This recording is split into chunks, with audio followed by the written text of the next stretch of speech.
Yeah, yeah. Party people, let me see you now. Throw your hands up, yeah. We got the good rhymes, we're making the good times. We're taking over your mind and we're getting the good vibes. Now you're telling me don't stop the melody. Good times ahead of me, yeah. We got the good rhymes, we're making the good times. We're taking over your mind and we're getting the good vibes. Now you're telling me don't stop the melody. Good times ahead of me, yeah. We got the, yeah, yeah. Party people, let me see you now.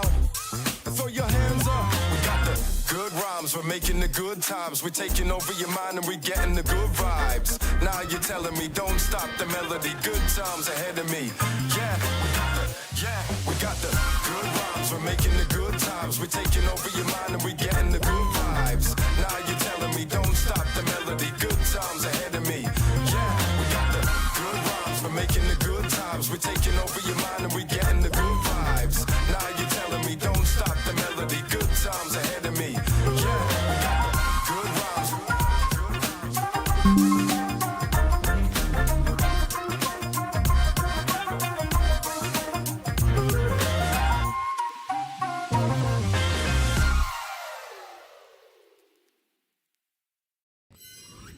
Hello, everyone, and welcome to today's live stream. If you're new here, my name is Bacon Bears. Welcome to That's My Opinion. I love that you're splitting the hair up, hair down.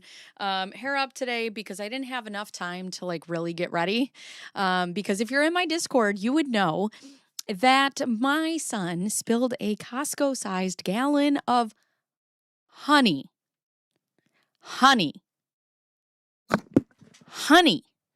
all over my living room and my couch before 8 a.m.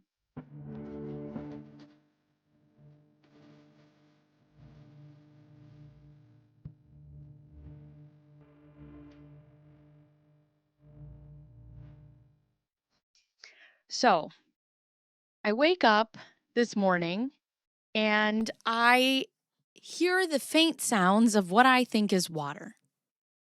And I'm like, fuck, my son is spilling water in my living room. I can hear it just, that trickle of water onto the floor, right? So I go out there and I go, Moose, what are you doing? And he appears, honey in his hair, honey in his face. His body is glistening. His shorts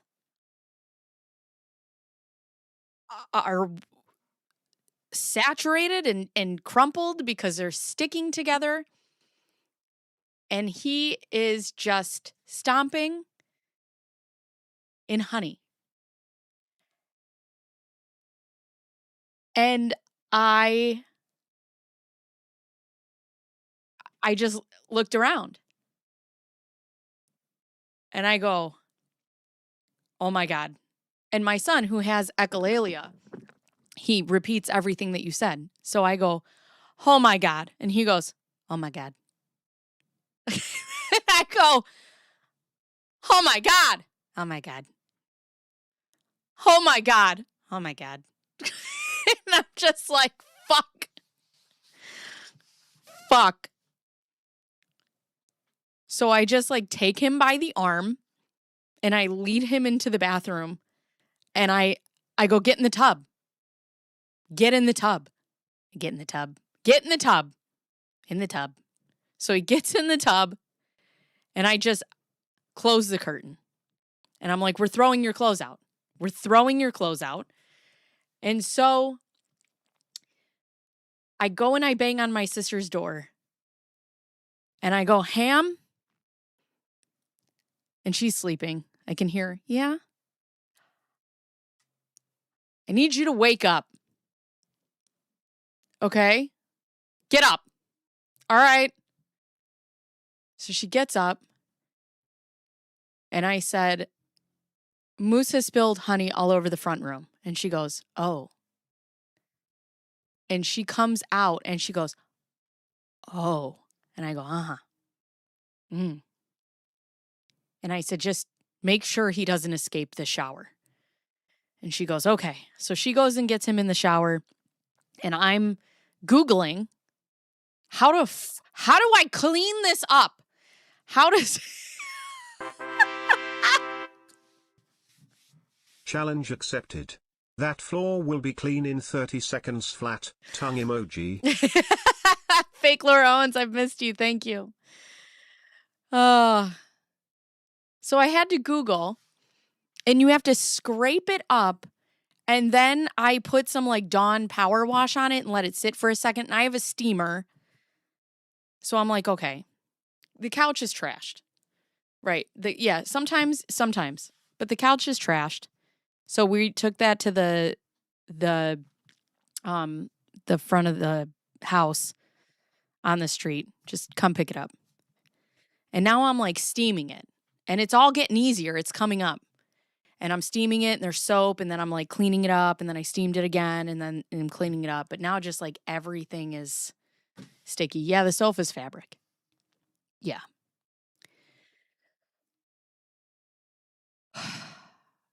So that's how I woke up. But let's talk about my weekend really quick before we get into this. And I'm really glad that we're doing what we're doing today because I need a fucking break. My brain, I was sobbing this morning because I looked at Addie, my sister. I looked at Ham, and I just was like, I want a normal life. And she like giggled a little bit, and then I burst into tears, and she was like, oh, sorry.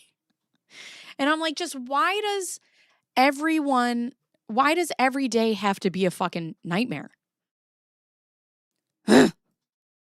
So,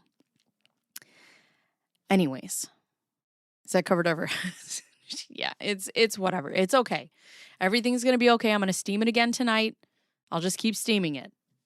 We'll steam it until we don't have any goddamn floors left. But let's talk about this weekend, okay? So Friday, my son was off of camp, so I didn't stream, and I got ready, and then I went to my girlfriend's sister's house, and we had a sleepover, okay? I am 41. I can't tell you that I have had the last time like just a girl sleepover. So it was me and two of my friends and then my friend's sister. And we sat up all night and we talked and it was great. And then the next morning we went and we did a mud run. So cool. It was so cool. The cheat right here is wearing my medal that I got. So we did a mud run that was only women. A mud run is something that I've always wanted to do. So scratch that off my bucket list. But this was like, it wasn't impossible, but it wasn't easy. Like it was definitely hard. You can't do it by yourself. So the cool thing was because it's just women, you have women sitting on top of these mud hills. You're going through like these little, like trenches of water, and then it's just a mudslide. And you have women helping you up from the top and women like pushing you from the bottom so everybody can get over this hill. And then you're standing or sitting on the hills and you're helping pull people up. And like everybody's just screaming and they're like, yeah, you could do it. Let's go. Like, and everybody's clapping. And it's just like, I don't know. It was like this weird, like spiritual moment because I grew up, thank you, South Florida. I grew up and I was like only friends with guys. I only knew how to like be friends with guys. I used to compete with girls. Like I didn't know how to have healthy relationships with females. So now as I'm older, my female relationships are so important to me. Like, and I just like the power of women and the power of that like camaraderie and like women supporting women. It was just, I don't know, it was amazing. And like there were certain aspects where you had to have partners and it tested your strength and it tested your agility and it all of these things. And then the group of us, there was like 8 of us, we all held hands. And we ran through the finish line together and I was like crying. And it's funny because now my friends make fun of me because I used to be just like such a bad bitch and now I fucking cry at everything. And they're like, are you crying? And I'm like, this is amazing. Like I was just so emotional because it's just like we fucking did that shit and we did that shit together and we like rooted each other on. There's no competition. There's no weirdness. It's just like women fucking supporting women. And it was very cool. And I I want to take my daughter next year, but I also want to do like there's these little things called like Muddy Buddies, so you could do mud runs with kids. So then we did that, and then I came home. I took a shower. And I went out on another date with my husband. Guys, 2 dates in 2 weeks. We went bowling again, and then he brought one of his longtime friends, and that was a surprise for me. So we hung out, and then we came home. We had smash burgers and gyros, and he cooked on the Blackstone, and we had a great night, and it was amazing. And then Sunday morning, we had a big breakfast, and we all just hung out. I took a 2-hour pregnant girl. You better call an old priest and a new priest right now, and you take that back. You light some sage. You fucking keep those thoughts to yourself. Pregnant? No, ma'am. No, ma'am. No, ma'am. This house is clear, okay? On Thursday night, I watched one of my neighbor's kids, okay? He's 2 years old. Had the time of my life. Was so fun. Girl, I was in bed by 7 o'clock, okay? No. No more children for me. We are done. Having Max is like having 4 kids in one, and it's just a lot. It's just a lot. Anyways, so that's that on that. Then a lot of things happen in the Laura Owens verse. Also, I'm behind on the Lindsay Clancy case. I'm not gonna keep up. Okay, I'm not going to keep up. I'm going to do it as I can, and I'm going to post it as I can. I'm taking in the information and putting it into my community posts as I hear it, and I'm not going to rush. I don't have the time to do this and that and kids and whatever, but I am, oh my God, I am so interested in this story. And this is the first time that I've ever like watched a trial, and I don't know anything about the actual case. And it's just, it's fascinating. The whole thing is fascinating, and I'm waiting. And her defense attorney is a masterclass in being a defense attorney, and the prosecution, I believe they have a case, but I don't know. I feel like they're arguing, like they're just throwing the case. I don't know. The whole fucking thing, it's crazy. But anyways, yes, there are a lot of different opinions about the Lindsay Clancy case, but I will tell you, what I'm doing is I'm pretending that I'm like a juror, and I'm taking notes as I hear it. Like, what would be important for me to listen to? What would be important for me to discuss? What would be important for me to take away from this this case? But anyways. Oh, yeah. The reason that we had a QR code is because somebody was buying me viewers. And so we were like, all right, if I'm on a different place, then the QR code will just take you to my YouTube channel. Or so that way, if somebody else uses my footage, it'll take you back to my channel. And this is because I have very spoonful. Pike, I'll fucking kill you. God, I'll kill you right now. I swear to God. I swear to fucking God. Anyways, okay. So here's what we're going to do. Apparently, there's some new footage out that came from All the Best. So we have that. And then we have the dismissal for the bankruptcy. So we have that. And then, we're just going to go about that today. And we're going to see where the day takes us, which is good because I need a break. Okay? I need a break. So let's go. We'll watch the wellness check first. So we will go to All the Best research. All right. And then we have the full wellness check. So wait, what do we have? 1 day ago. So this is the Owens wellness check. One is part 1, one is part 2. So we'll just do the full one. So let's no. Shut up. Mr. Pike, today's not the day. Don't troll me today, son, because... All right. Oh, anyways, if you guys are not subscribed already, please make sure that you're... Please make sure that you're subscribed. Please make sure that you go below the video and hit the like button. Really helps get us out there. When we're done, if you guys could hype, do whatever, do all that stuff. It's great. Hello to everyone in 2 Live crew. I love you. Hello, everyone on Plan B. Tell me what you're drinking today. And then keep your hair on. Oh, my God. I'm trying. Okay, here we go. Hi. I was wondering if I could call in a welfare check for someone that lives in Scottsdale, just so that you're aware I don't live in. Okay, what's the address we need to go to? So it is, apologies, I had everything pulled up and I exited out.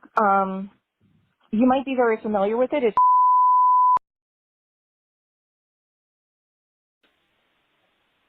Okay, and is that a house or is there a unit number? so it's a freestanding home, but the person lives in the pool house in the backyard.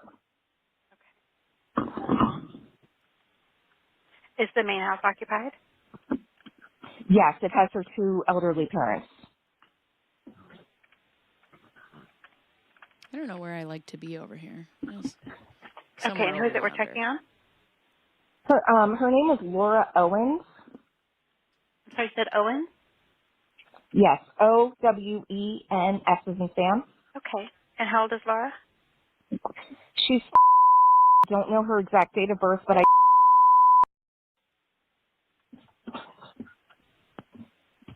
Okay. Do you have a phone number for her? I do not. Okay. And what is her relationship to you? So I don't know if you are personally familiar with her. I know she calls you guys all the time. She's currently facing like 14. I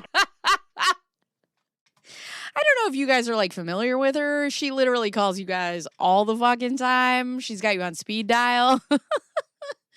Felony charges. She had like this whole paternity scandal with the Bachelor Clayton Echoed. Ah! We need a clang. The Bachelor has been mentioned. I'm literally one of the people that follows. I'm a true crime person that follows her court cases. She posted a Medium blog today for the public to read because apparently she has an eating disorder. It goes on for 23 pages talking about how she's going to die. She has a history of making suicidal statements. She has made suicidal, you guys have done wellness checks, I want to say in around,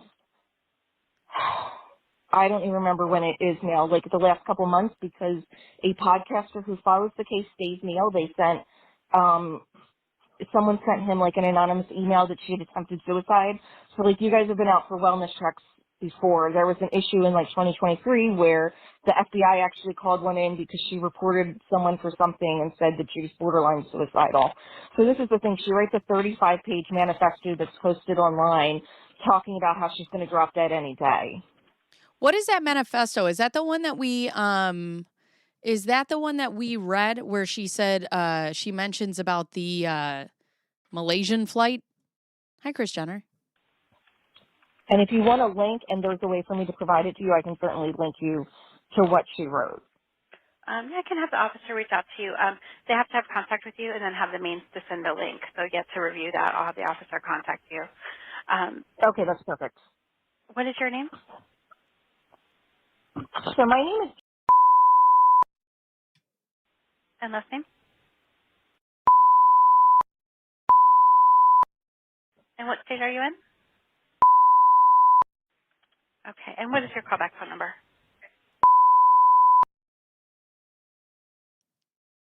Ooh, I have white vinegar in a spray bottle.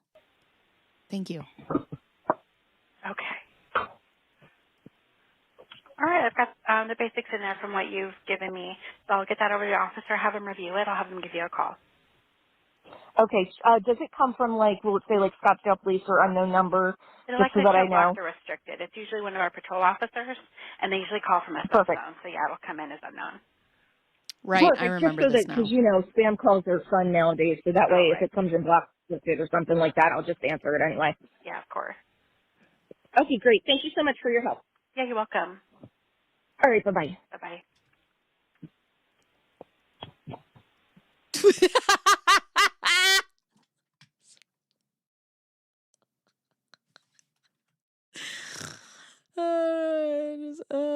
God. This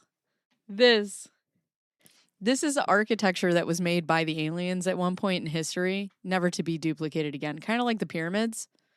You just can't achieve this. The normal person can't achieve this. It's architecturally sound. These warnings.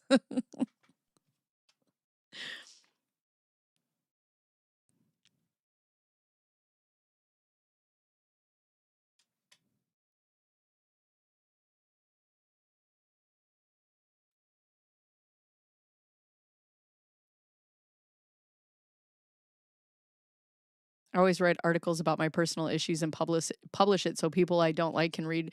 Yeah, maybe that's what I should start doing. Instead of coming on here, I'm just going to write a Medium blog about all the shit that happens to me during my day. Good loud. 313, no injury, no injury.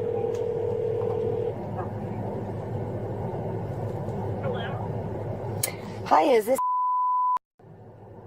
May I ask who's calling? Yeah, Officer Dunn with Scottsdale Police. How are you? Oh, thank God, because I took a chance and answered, but it was really weird because it said...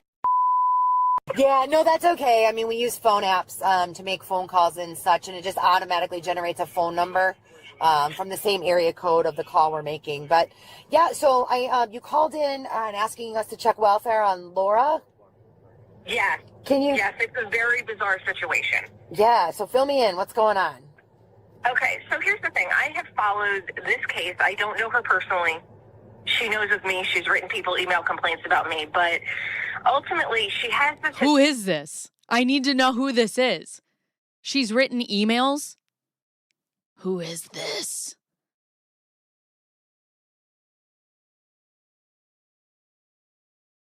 What the fuck? I just got a text message. Hello. With a rose.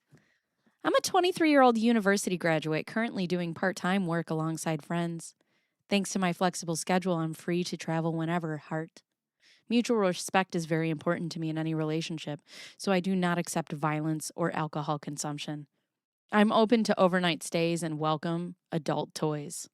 Heart, heart, if you're interested and would like to see my photos, please get in touch with me. And then some...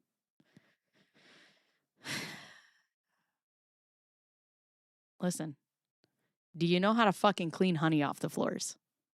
Because I'd pay a pretty penny.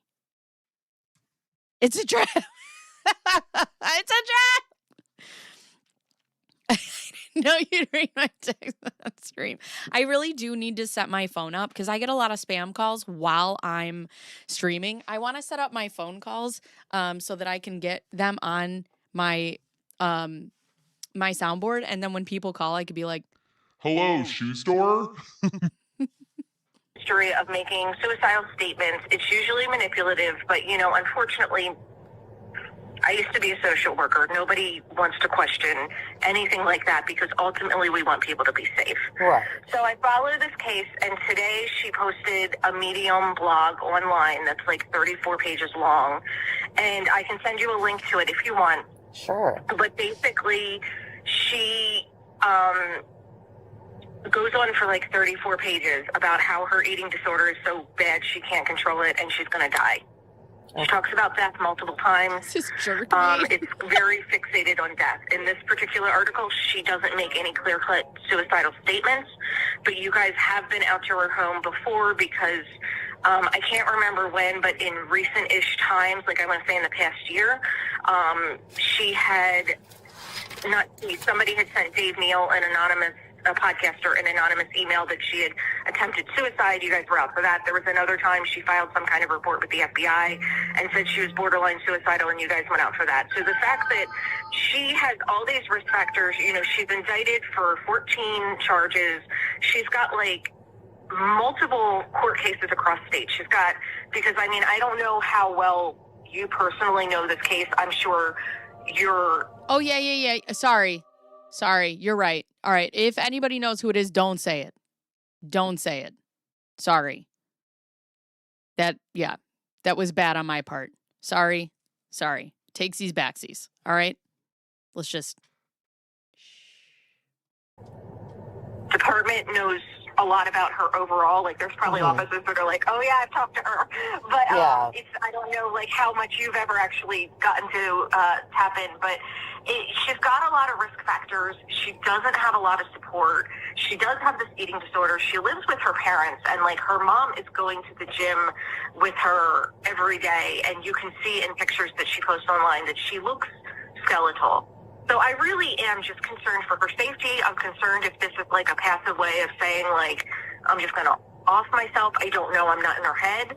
But like I said, all the risk factors, all the stress, the fact that she's had bad bankruptcy hearings this week, it's just kind of like, it's concerning to me. It really just kind of, in my human heart, just kind of was like, something is not, I would rather someone go check on her and make sure she's safe than something happen. No, I can appreciate that for sure. Yeah. I'm hearing you don't want that on your conscience, and you have got very good reasons, and you're outlining that with the explanation for sure. I personally don't have any contact with her, but I'm currently only because I don't want to be responsible for that. I have a large enough platform. That was an irresponsible question for me to ask. I don't want to be responsible for that. I don't want our chat to be responsible for that. I'm sure if you wanted to figure it out, you could go do that off of my platform. That was irresponsible for me. I need to learn how to. Sometimes there's inside thoughts that I make outside thoughts that should be inside thoughts. That's all I'm saying. All kinds of messages with people that have. Oh, goodness. Okay. You know, I don't know if you have a way, but if you want, this is new. I can send you a link to the blog so that you can also read it and get your own perspective from it. Because obviously I'm someone that's followed this case, and I am, you know, hoping she gets convicted because she has to stop doing this fraud stuff she's doing. So I may read it with a slanted bias. I'm open to that. I'm more than willing to send it to you so you have direct perspective. Because I don't in any way want to make this out to seem in some way like I'm trying to like get her tripped up, if that makes sense. Yeah, no, I can appreciate that. And let's go ahead and do that. Do you want to send it to my work cell phone number if I give you that, or email? What is easier for you to direct it to me, or send me the link? Do you have an email? Because my phone gets weird about text messages sometimes. I live in the boonies, and for some reason, you know, anyway. No. Yeah, that's absolutely fine. Can I, are you ready to write it down, or do you need a minute? I'll give you my email, and I'll just have you send me that. Yeah, I'm ready. Okay. So it's my first initial.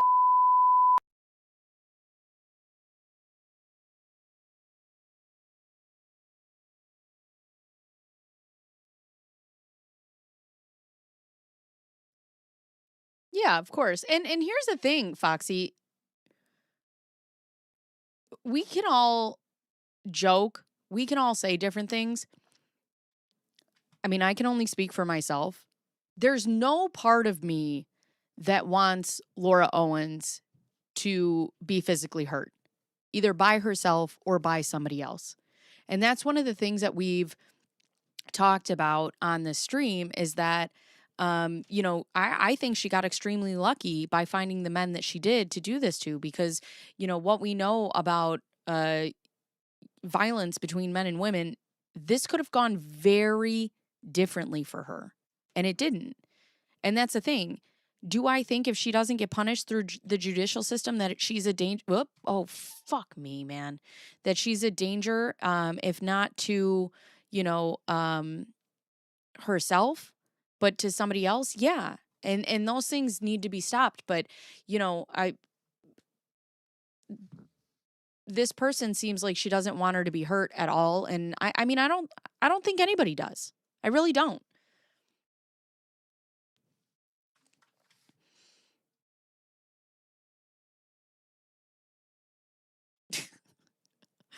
Oh my God. Given that Laura does not understand what 1,000,000% means, I suspect she doesn't know what 20,000 pounds means.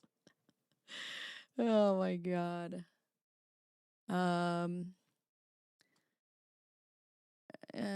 Okay, I will get that linked and I will get it sent to you.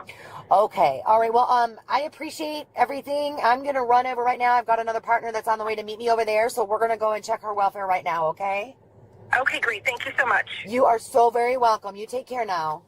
All right. Bye-bye. All right. Bye-bye.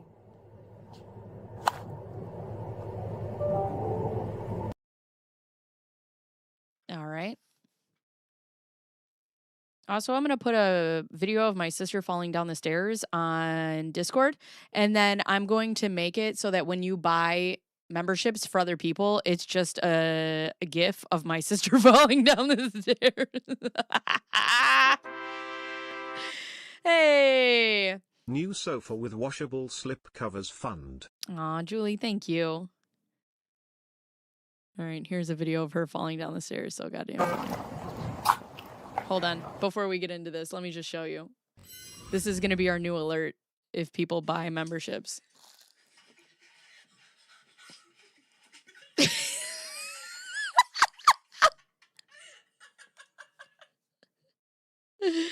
Oh my God.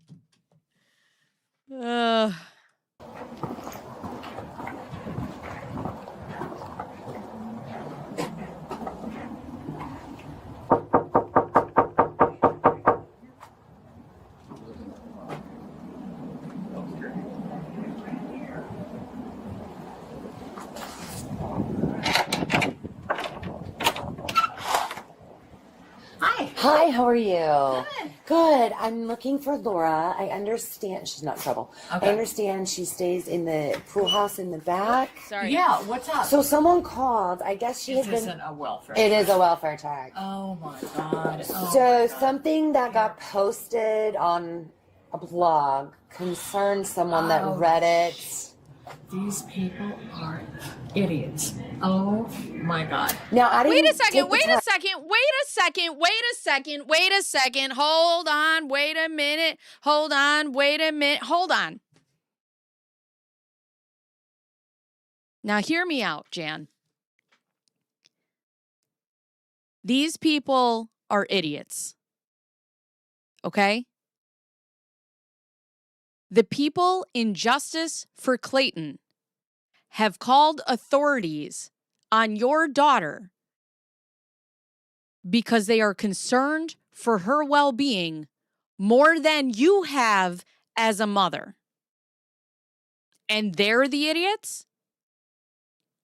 Your daughter has made multiple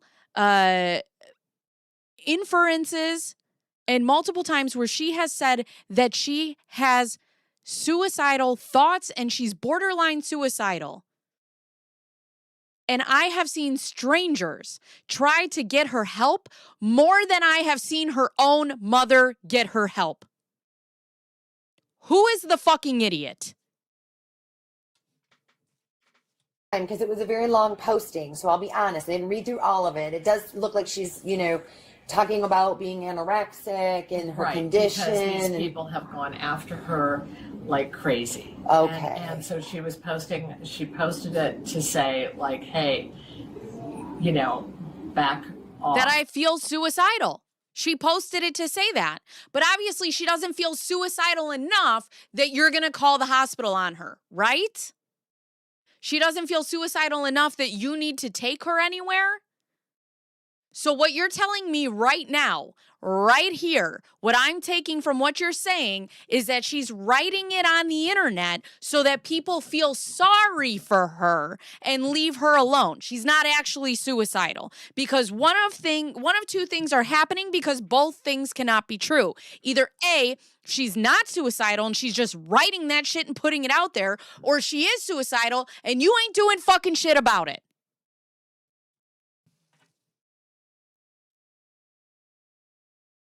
Okay.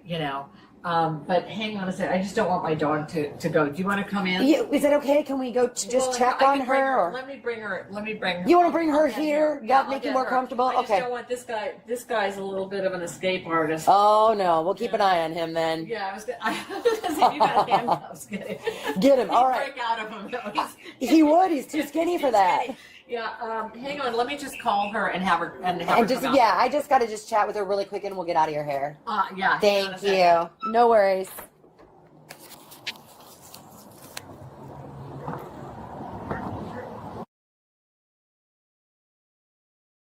I really wish that I was like a police officer on this and I for body cam footage, I'd be like, so you just put on the internet that you're suicidal because you want them to leave you alone. You're using that as a ploy for sympathy.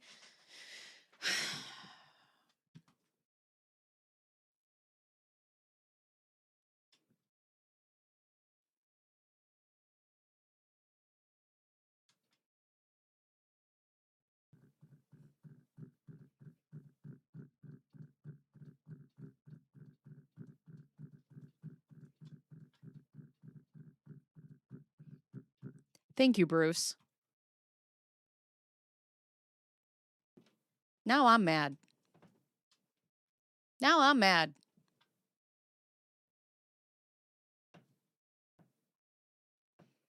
Mm.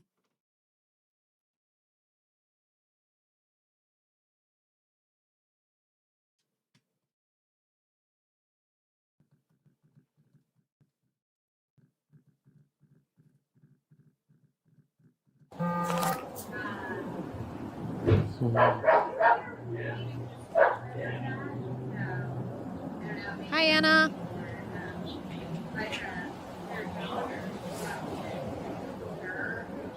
Sorry, I have to.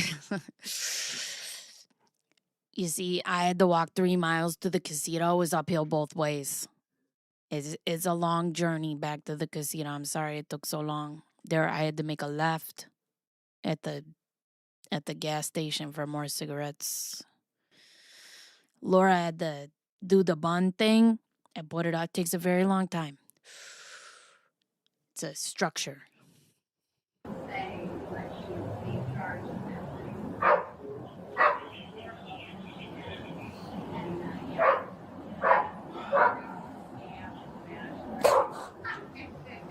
Unbelievable.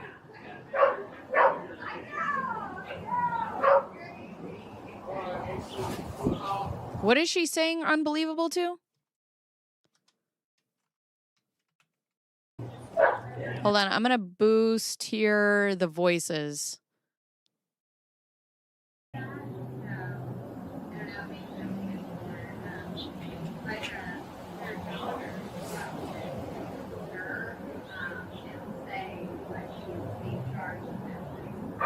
Okay, so that's what Jess Jen was just saying. I boost that to listen. The officers in the back are talking about her getting pregnant by the bachelor and how she's charged with 14 felonies for it.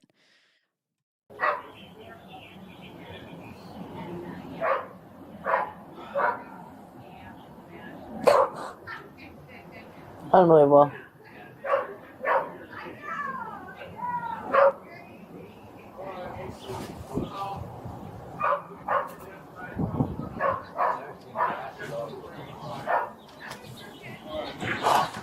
Hey! Hi! Hi! Hi! Oh my god, what are you guys doing here? Hey, how y'all doing? What's that? Oh, you take suicidal threats seriously? Oh, that's weird because I just like say that shit sometimes and I type it on the internet. Yeah, but I type it on the internet in a way where people would really think that I would do something. Yeah, it's so weird because I'm just like saying it. I didn't actually like, I wasn't gonna do it. This is so crazy. It's so crazy that you would think that I would actually hurt myself when I would type that on the internet and circulate it around so that people would actually think that I'm capable of self-harm. It's what? What? Oh, you want people to be safe? Oh, that's why you come to the houses to see if I needed help. What would make you think that I need help? Hmm. Oh, somebody called you. They did? They called you. Why? Oh, because I wrote 35 pages about how down I was feeling and they were worried about me because I wrote something in a narrative that would make somebody feel that way about me. Right. Mm-hmm. This is so silly. So sorry they called. No, that's okay. Yeah. No, I mean, Yeah. it sounds like we've been out before, so you Yeah. understand. We Yes. just gotta No, come I and know. stop by Yeah, and no, check I on totally- you I and make totally sure get it. you're No, okay. And this harassment group calls have been all the time, so okay, yeah. I'm used. My fucking God. This group, you see, what happens is they call the police all the time. They're calling all the time. Yeah. What? Why do they call? Because I post blogs about how I'm essentially going to hurt myself all the time. Yeah. Yeah. I'm perpetually on the internet. Right. Right. Yeah. Do I have charges against me? I do. How many? 14. What? Oh, 14. Mm-hmm. Wait, I have 14 fucking felony charges against me, okay? For lying and fraud and a bunch of other stuff, okay? And, you would think that I would be doing what I needed to do to handle those things, but I don't. Instead, I surf Reddit. See, the internet is what got me into this in the first place, so I should probably get off the internet, but why would I do that? I'm staring down the pipeline of years in jail because I don't know how to get off the fucking internet. So I'm going to stay on the internet. Right. Yeah, and I just write about this all the time, and yeah, I was gonna, yeah, I just like to write stuff. Yeah, so they said I was gonna hurt myself. Oh, I'm practicing on being a fiction writer, actually. Yeah, I've always aspired to be a writer. Yeah, I'm thinking about it. Yeah, so I like to it must mean that my fiction is really good if people believe it. Yeah. Yeah. I don't know why they call you all the time to tell you that they think I'm going to hurt myself when all I'm doing is writing on the internet that I'm actually going to hurt myself. Yeah. Yeah. It's so weird. And I've never met you. I'm sorry. Hi, I'm Kirsten. I'm Laura. Nice Nice to meet you. All right. This harassment group, is this, because I'm my background for this call had something to do with an online, like a blog or something, and something that was posted today. Yes. And someone just I saying talked about having an eating disorder and how badly I want to live. So I don't know why they would. Well, because what they have wanted to do in the past is they've called you guys out for welfare checks. Mm-hmm. Then they go and request the video, the body cam. Okay. So then they post. Oh, and look, here we are. And here we are. Here I am. Here I am watching your stupid ass on body cam once again. Yeah. And I'm enjoying every minute of it. Mm-hmm. See, here's the thing. I got a stressful fucking life, Laura. I got a stressful fucking life. Okay? I know you're watching this whole thing, and I know you saw my story about my son spilling honey all over my couch and my floor this morning. You know what brings me peace? Watching your stupid ass on body cam footage. It just, I'm zen right now. This is me in a zen state. Yeah, it's great. I love it. I love it. Mission accomplished. I think this camera makes him look great. It online, and then they talk about how we look when we respond. Yeah, how our family looks. They make memes of us. It is a waste of police resources. It really, and I am so sorry that you guys are caught in the middle of it, That's okay. But I mean, and they were saying, you said that they said something that you should be thrown in jail for being anorexic. Yeah. They did. Who said that? Who said that? You should be thrown in jail for dragging 3 men to the depths of hell in your casita because they wouldn't fucking date you. Nobody cares that you're anorexic. We care that you're a terrible human being. So clearly, physically at the moment, Kris you're Jenner. not bleeding out and you're not needing medical attention. No. Any intention of harming yourself? Want to live? Yes, Not upset with anyone else to the point where you feel like hurting someone else? Not even close. All right, then. No. Not even close. Not even close. Why? Why would you think that I was close to hurting myself? Because I wrote it in an article on the internet? Because I literally said that I'm suicidal? What about me saying that I'm suicidal would make you think that I would actually hurt myself? Please. No, thank you so much. I appreciate it. I'm sorry about that. No, that's okay. That's okay. I got the call, so I came out. Yeah, and just for your own peace of mind, I don't know necessarily what route they'll take, but no one asked me for the call for service number associated. The woman that I spoke to that called today to ask for the welfare check did not ask for the call for service number. So if somebody wants body camera footage, they're going to have some sort of information to get it. Somehow figure out how to get I mean, they could. Yeah. But do you know who they were? Is the name. She harasses me. She has posted about. Why would they? I forgot the voice was on. Why would they out the person who called for the wellness check? Laura 20,000 times. Okay. 20,000 posts about Laura. Laura has never met the woman. Yeah. So now you know what 20,000 now you know what 20,000 is? Huh? Huh? You know what 20,000 is, Jan? You sure don't know what that is when it comes to your fucking bank account and mortgage payments, do you? Huh? 20,000 a month, don't know what to fucking do with it. Get the fuck out of here. Yes, she does.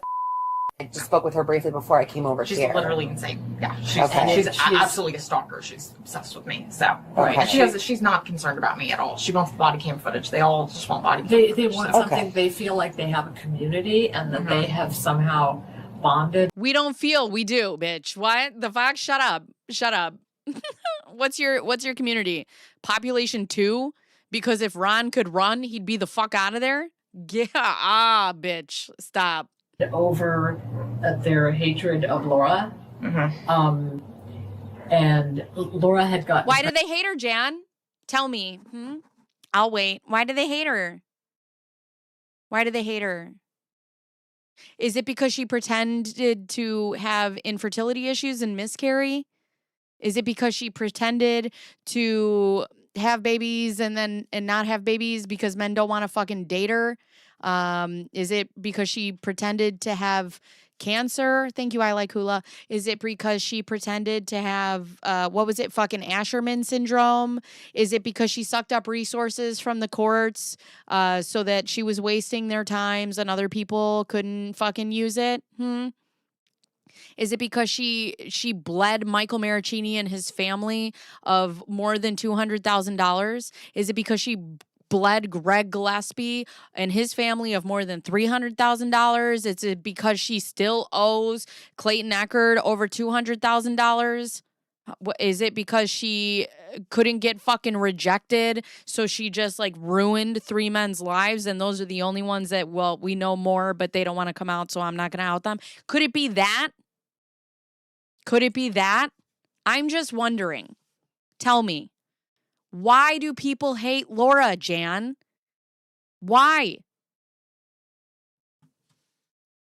Pregnant by a guy who was the Bachelor on Oh, The Bachelor! Clang in the chat, everyone! Clang in the chat.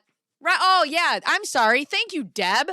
Is it fake miscarriage, abortion, cancer, autism, sexual assault, the fact that she claims she's been drugged and put on the dark web, the fact that, thank you, Michelle, the fact that just by being his lawyer, I had a dream about, I did check on the medical waiver. I had a dream about Greg Woodnick that he came on my live stream and we had a grand old time.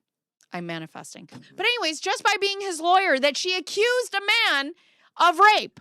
I'm sorry, not raping her, but orchestrating her rape. Do any of these things ring a bell, Jan?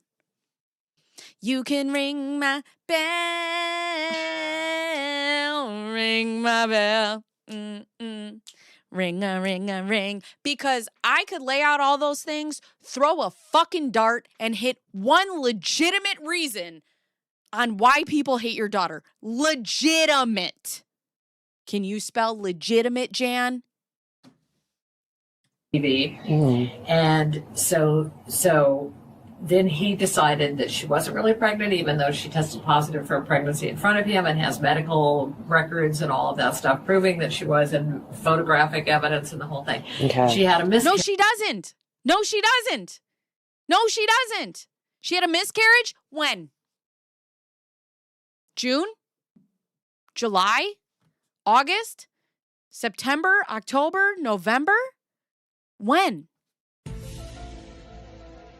When did she have a miscarriage, Jan? When? So then he went around and has tried to make him portray himself as a victim, that, oh, she wasn't really pregnant. But he has these Bachelor fans who like hate me. That's Okay, so there's just been, yeah. there's a whole lot of history and Right. background Right. here involved Years. in this. Okay, Right, okay. right. And he got Charlie Kirk. He didn't tell Charlie Kirk that he wanted Laura to have an abortion.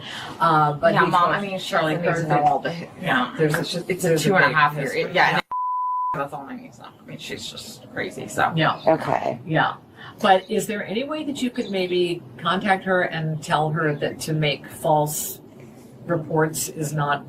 Yeah, because there was nothing in there that said I was going to kill myself or anything. She had no reason. No, and she didn't. When I asked her, because I always do that when I'm on these kinds of calls, I ask like what statements were made or what was it that you read, and all that was articulated was the only comment she repeated was something reading that acknowledging the eating disorder may kill you. Right.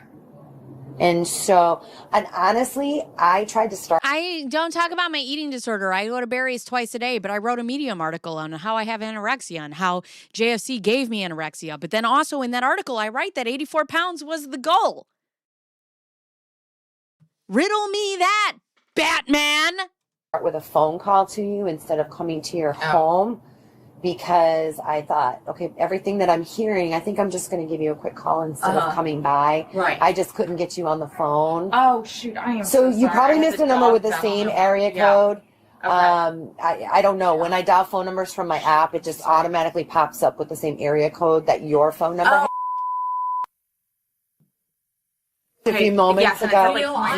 Okay, that's what I had gotten one too about 10 minutes ago. So That I didn't try, because I actually did try to find information on you, because that was the other thing. I thought, well, maybe if I can call mom instead. Right. And so because I couldn't get a hold of anyone by phone, that's why I physically came to the house. Now I have to come to the house. So that's the reason for me stopping by. I tried to just resolve it and check on you via phone, but I couldn't, so I came here. That and I didn't. So Yeah. sorry about that. Yeah. Oh, I am really sorry.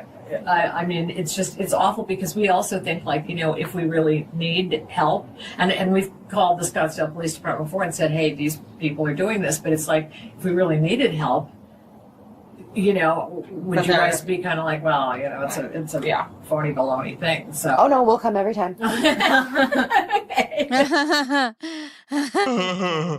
You will? You'll come every time I tell them I'm gonna kill myself on the internet? You will? Oh. Cool. I love that. That's neat. Great. Okay.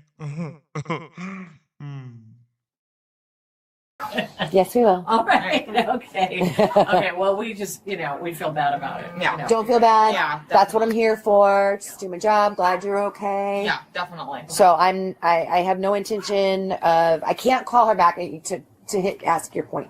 I don't want to call somebody back and say that they were making a false report.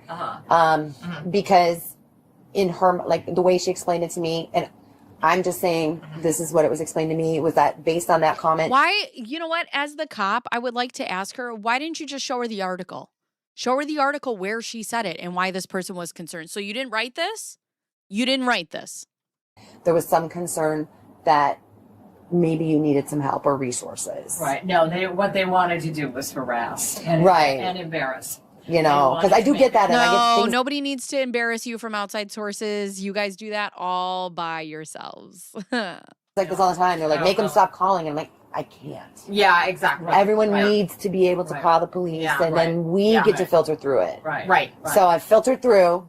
At this point, everything's good. I'm going to get out of your hair. Okay, thank you so much. And they talk online about how bored they are if there's nothing going on. So they create drama. Yeah. Okay. Or for some of us content creators, if you don't give us content, we have nothing to react to and we move on to other things. But you just keep showing up, don't ya? Anyways. If you ever, and I'm assuming I wasn't going to read through everything that was posted. Hey, there's 264 people, I guess, in the chat. If you guys can go below the video and hit the thumbs up, my mods were telling me, they're like, you have to ask people to hit the thumbs up because it helps. And I'm like, I feel like I'm selling something. I don't like it. So if you want to hear me ask less, go hit the thumbs up. If you ever needed any kind of resource, I'm just going to give you this card. I don't know if you've ever talked to anyone with a I mean, I have a counselor, but I mean, not a psychiatrist, but No, that's right very now. I nice. really She's like, I already know your number. I call it all the time when content creators are working, right? Content creators are talking about me and I call 911. What? Yes, I've been assaulted before and violent. It was so violent. I didn't call 911 then. No. What's that? Michael Maricini? Did I ever call 911 on Michael Maricini? No. I didn't. No. But I utilized it when people were making content about me on YouTube. Have you heard of it? YouTube? Yeah. Okay. Just wanted you to have it. I mean, No, just very nice. know that we've got Totally. No, I- civilian employees. They're kind of like social workers. Yeah. They've got a tons of resources in our community for anyone that feels that they might need some assistance with something. I always pass those out or direct people to talk to them because they're so much more knowledgeable about things that are available in the community Right. to our Right. citizens. Right. All right, my dear. No, I really appreciate that. Thank Yeah. you so much. All right. Nice meeting you. Yeah, Okay, take have a care. Have a great night. Thank you. So much. Take care. Stay safe. Thank you. It's on the dark web. You wouldn't know about it. It's super secret. Oh my God. Everybody, please go like All the Best. Their channel. I will thumbs this up right now. And actually, I will share it on my Twitter. All right. How are y'all going to piss me off this early in the stream? Honestly, I just, what the fuck? Hi, Jupiter. Fuck. Oh my God. How y'all gonna piss me off this early?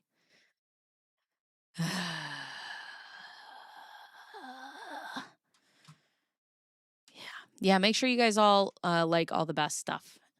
Okay, let's go to then the hearing dismissal. Oh man, we're gonna be done with this early today. I don't know what we're gonna cover next. Here we go.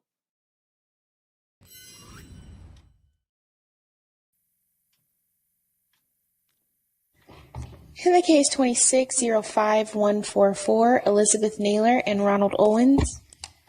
Good afternoon. I'll take the appearances in the Owens and Naylor matter. Let's start first in the courtroom. Thank you. Good afternoon, Your Honor. Jennifer G. I'm on behalf of the US Trustee. Thank you. Good afternoon. Jennifer. And I'll take appearances from Mr. Owens and Ms. Naylor. Yes, good afternoon, Your Honor. I am Elizabeth Ann Naylor, appearing pro se. And I am Ronald Stephen Owens, also participating pro se. Okay, thank you. Good afternoon. Sure.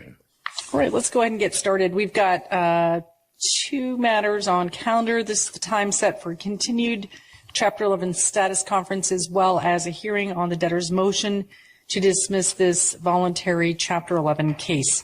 I'm aware of the parties' filings, but let me turn it over to you to see how we wish to proceed. Yeah, I don't know what she's doing today about this. I mean, there's not much to cover. They're going to dismiss it. Will I start with you, Ms. Chamo? Thank you, Your Honor. Yes, so just to remind Your Honor, the debtors had filed a motion to dismiss, and at the last hearing at which that was raised, Your Honor wisely pointed out that we needed to collect some documents and do more investigating before the case should be dismissed. I'm very glad that Your Honor had required that. We did receive what was called an accounting of the GoFundMe funds, and we received many bank statements that I was able to review. As the U.S. Trustee laid out in her recent supplemental response to the motion to dismiss, there was some disturbing material that came out through our investigation.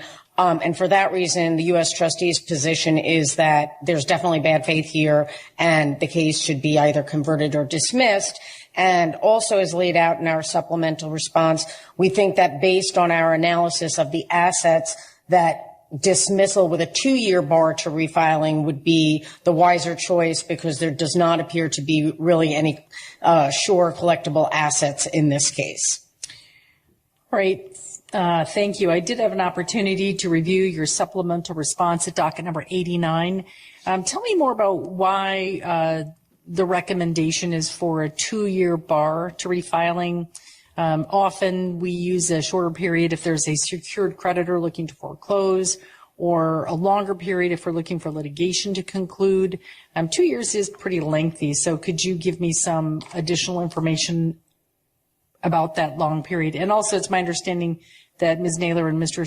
Owens have agreed to that period. Is that correct? Yes, Your Honor. Yes, I should have pointed that out. Yes. Ms. Naylor and Mr. Owens, in correspondence with me, have indicated that they were willing to have the case dismissed with a 2-year bar to refiling. So the reason that we're asking for 2 years is because this case was filed in bad faith, we need to have a sufficient deterrent to prevent another repeat filing that would, again, interrupt creditors from pursuing their rights. 2 years, just weighing it, seems like an adequate amount of time to allow a foreclosure of the home to follow through if that's what's going to happen. I understand that there was a foreclosure set first in May, then I think it was reset to September. Now I believe it's reset to November. Ms. Naylor would know that information better.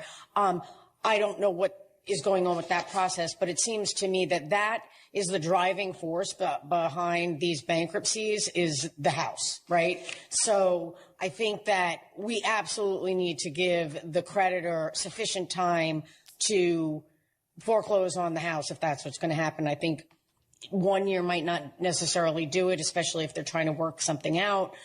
So I feel like it's actually to the benefit of the debtors to have it be 2 years.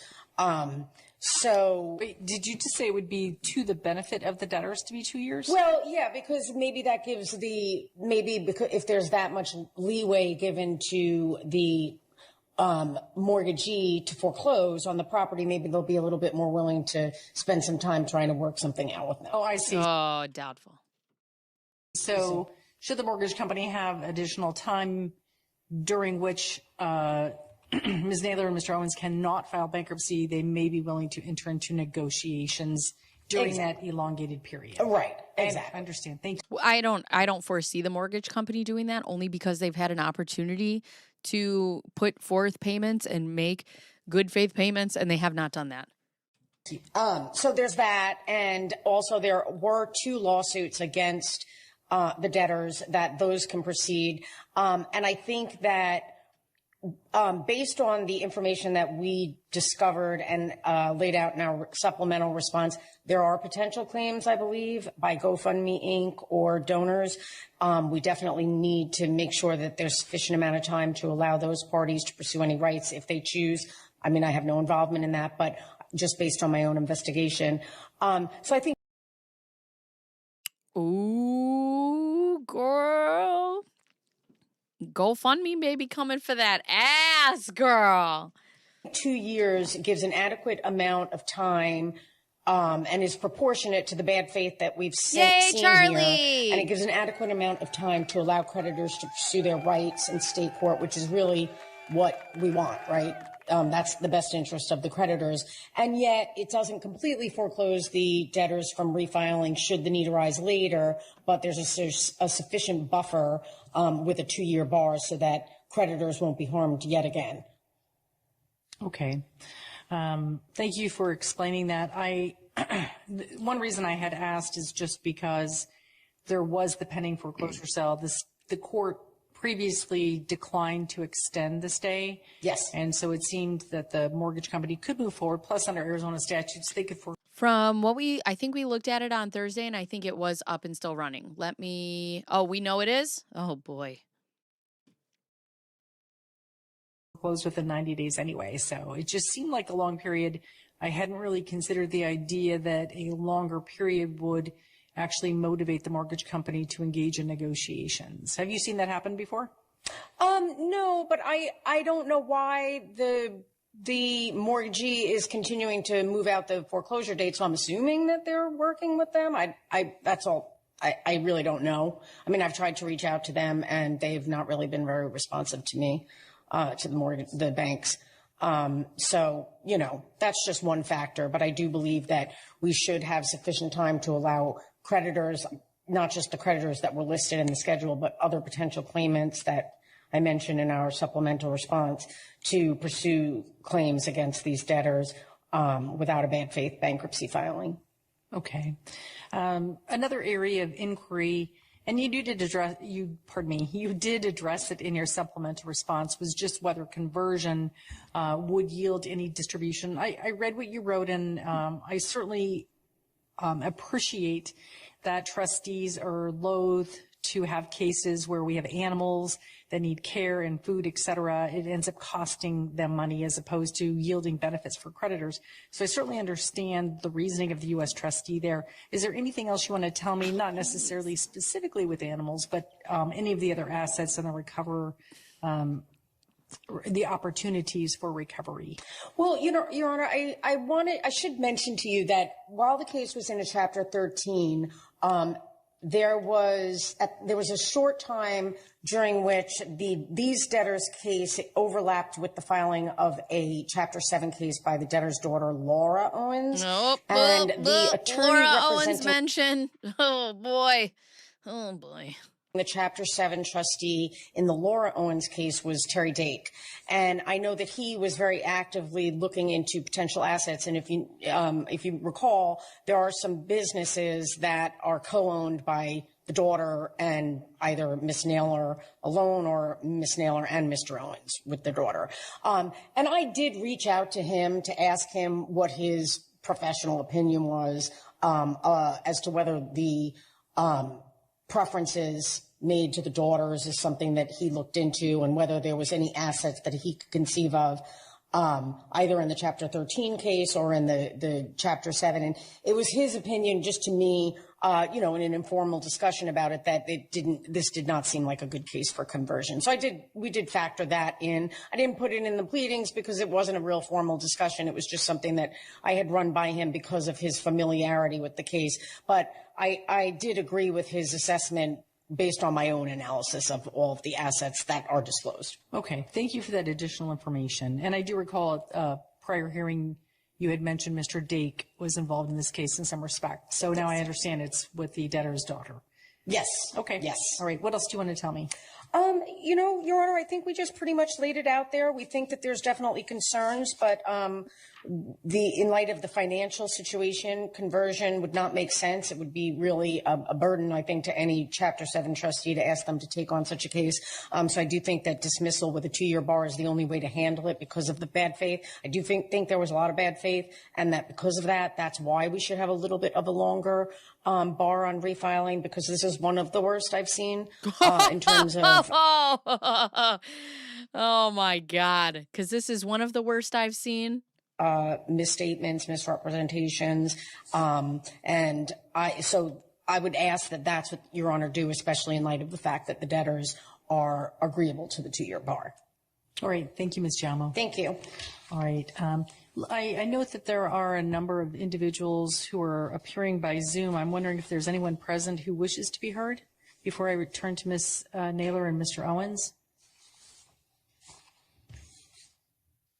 All right, hearing no one speak, I'm going to go ahead and turn to you, Ms. Naylor and Mr. Owens. What do you want to advise the court at this time? That we have reviewed the trustee's supplemental response.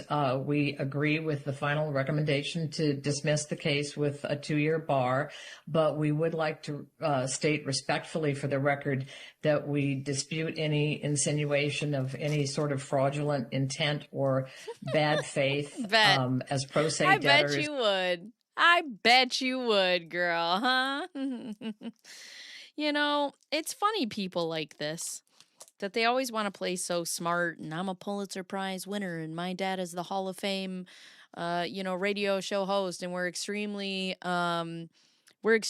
successful, and we've done all of these things, and we're smarter than everybody else. And then something like this happens, and they're like, we're pro se. We just don't know. What? We don't know. We don't know.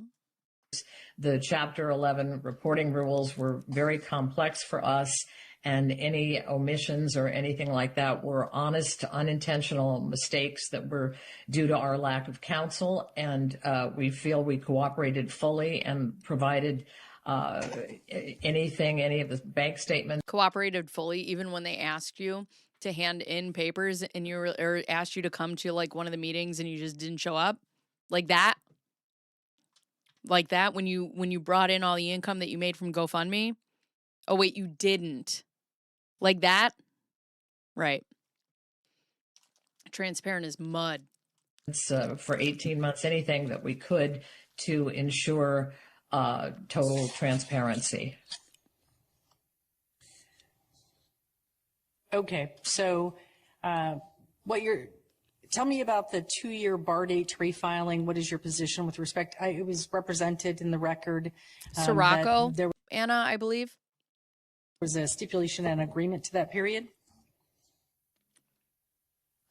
We had informal discussions with regard to that, and we had told the trustee that we were willing to go with a 2-year bar. I mean, frankly, we hope we are never, ever, ever in this situation again. And as we had explained before, we are trying to explore what options would be available for us to modify the mortgage and to come to agreements with the other creditors to resolve this out.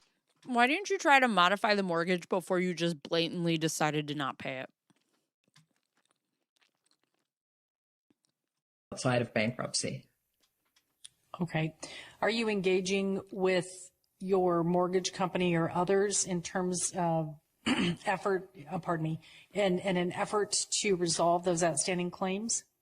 Yes, and we had, well, as far as the mortgage is concerned, we very much appreciated your suggestion that we work through the, I believe it's the MMM program through the bankruptcy court. And when we explored that, it appears that that would only come into play while we were actively in bankruptcy, and that once the case would be dismissed, that entire process would go away. So we have been trying to work through correspondence with the mortgage company, and we have again been told that in response to our latest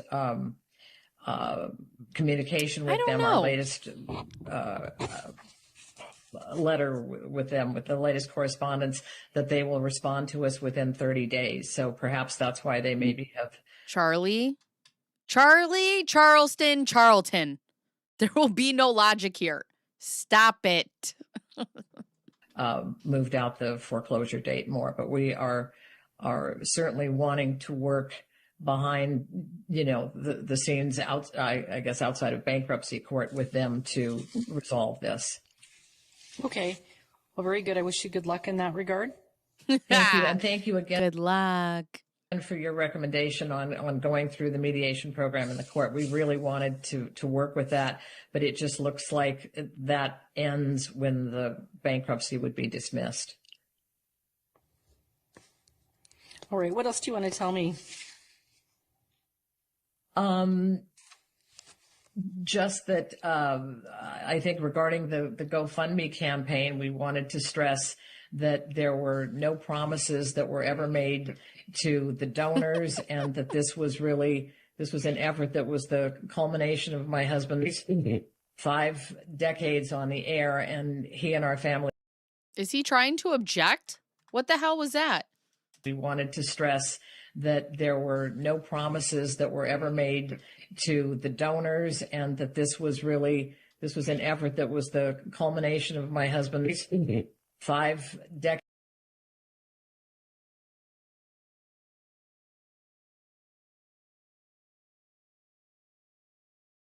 decades on the air, and he and our family were very, very deeply touched by the outpouring of support from his listeners, who have truly become like an extended family to us over the last decade. So this was an appeal that was needed for housing and food and transportation and those kinds of things, and we were just very, very grateful for those clothing and housing and food. Do you get most of that from Macy's? Contributions. All right, thank you. Anything further? Not for me. Okay. Mr. Owens, did you say something, sir? No, I said not off the top of my head. Okay. All right. Thank you. Let me turn back to Ms. Jamo. Anything further, ma'am? No, Your Honor, I don't think it's necessary for the U.S. Trustee to get into a back and forth with the Owens about the GoFundMe funds. Our pleadings speak for themselves, and it's not an issue that is going to be resolved. I don't need to repeat myself. I said what I said. Thank you very much. Here, in any event, so we'll just leave it at that. Okay. Let me ask you this. With respect to a dismissal, is the court's signed minute entry sufficient, or will your office wish to upload a formal order? I think the court's minute entry would be fine. I don't want to have to deal with having to go back and forth and try to make sure that we're on the same page. I mean, especially because we have Ms. Naylor and Mr. Owens here on the record. You're seeing them here, I'm seeing them here, and it's clear that they're voluntarily agreeing to this. I would be comfortable with a minute entry of dismissal saying that there's it's a 2-year bar to refiling. Although sub and like if you haven't already. I guess I wonder if we do need an order on the record so that if another case is filed, there's something more clear on the record. The clerk's office should be able to pick up from the minute entry what we call an exception, and so it would be noted so that if another case is filed, it would trigger personal or direct review. Let me check with Ms. Hall and make sure I'm not mistaken in my understanding, but I think that's accurate. When Jan's like, and Ron hasn't been able to work, and he's not working. Can you believe it? He's 80 years old. He's not working. I don't understand. He's still breathing. Why doesn't he have a job? I don't get it. Seriously, please don't hate me. No, seriously, my mods yelled at me the other day. There were like 3 people that were like, you need to tell people to like the stream. And I'm like, but I don't want to. They'll do it if they want to. Judge, and it would be an ordering paragraph as well. Okay. Right. So the minute entry will suffice, okay, for a bar date. Perfect. Okay. That works. So nothing else. And so Ms. Naylor and Mr. Owens, just so you're clear, I was just asking Ms. Jamo about the form of order that the court will issue. Generally, we issue a minute entry after every hearing, and I'm happy to sign that minute entry, and that will be the formal order of dismissal, and I was asking whether Ms. Jamo's office would prefer to have a specific form of order of dismissal. She's concluded, and I agree that that's not. Alaska. My father is a handicap. Necessary. I'm just giving you the courtesy of asking whether for some reason you would like that. No. Okay. All right, then. I'm prepared to make a ruling. Thank you, everyone. All right. So the matter before the court today is the debtor's motion to dismiss their voluntary Chapter 11 case. The debtors filed this motion, and afterward, the debtors and the United States Trustee's Office have come to an agreement for dismissal of this case with prejudice, and they have agreed to dismiss with prejudice with a bar to refiling this case or any bankruptcy case for a period of 2 years. I've reviewed the motion. I've considered the parties' stipulation, the record in this case, and whatever arguments have been made by the parties. The court does find and conclude that cause exists under the United States Bankruptcy Code, Section 1112B, to dismiss this case.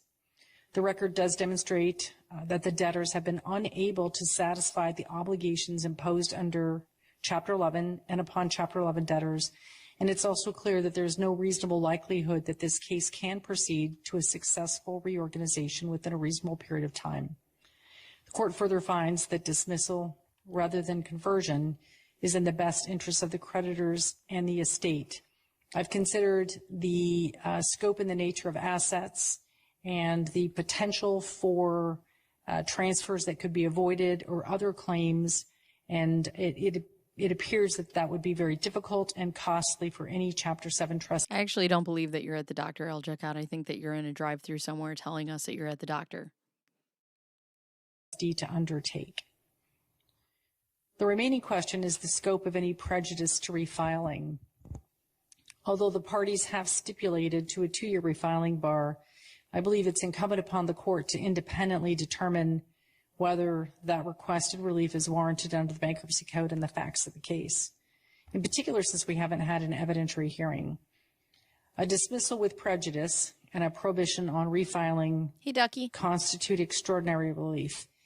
And generally, the court's rule is that such a bar should extend no further than necessary to address the conduct that has been presented to the court. So again, I do find that cause exists to impose a refiling bar.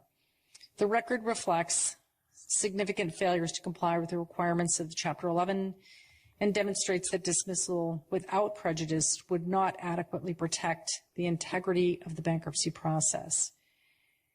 Accordingly, a period during which debtors may not seek relief in bankruptcy is appropriate. The court is also persuaded by the multiple errors, the misstatements, and even possible misrepresentations that the present record does justify a 2-year prohibition on refiling. The court concludes that a 2-year bar will accomplish the purposes of 11 U.S.C. Section 105A and 349A. A 2-year refiling bar adequately protects the bankruptcy process, discourages abusive or premature refilings, and is appropriately tailored to the circumstances of this case.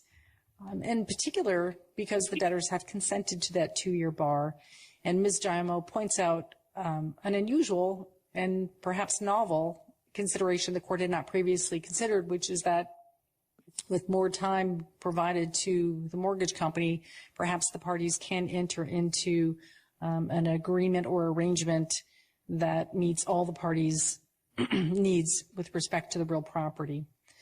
So for these reasons, the debtor's motion to dismiss is granted.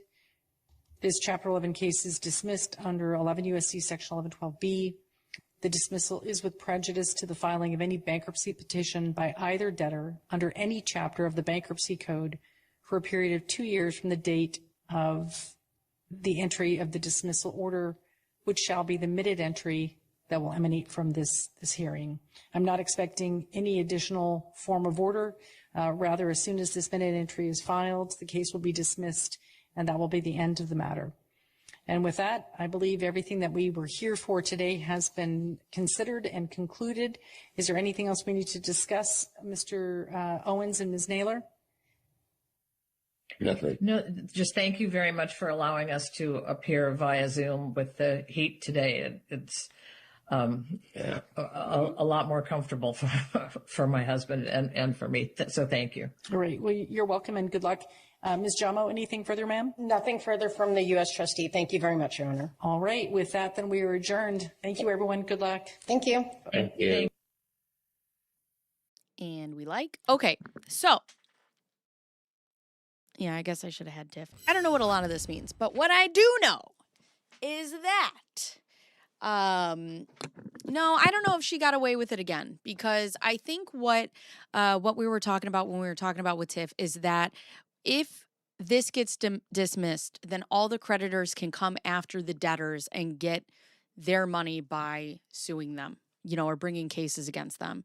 They weren't going to get it by going through Chapter 7. So honestly, I think the case being dismissed, in my opinion, from what I understand, and I know After Hours is in the chat, so please tell me if I'm wrong, but from my understanding is dismissal is actually worse for them than being under like some sort of bankruptcy, because then the creditors can't come after them individually, is how I understand it. But we shall see. Also, somebody sent me something. Let me bring up a little surprise for you. Somebody sent me something and I want to watch this and I haven't watched it, but we're going to watch it together. Where is it?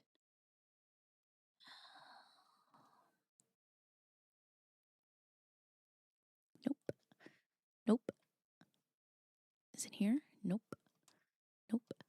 Damn it.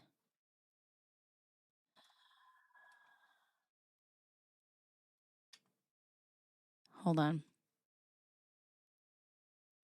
Primary?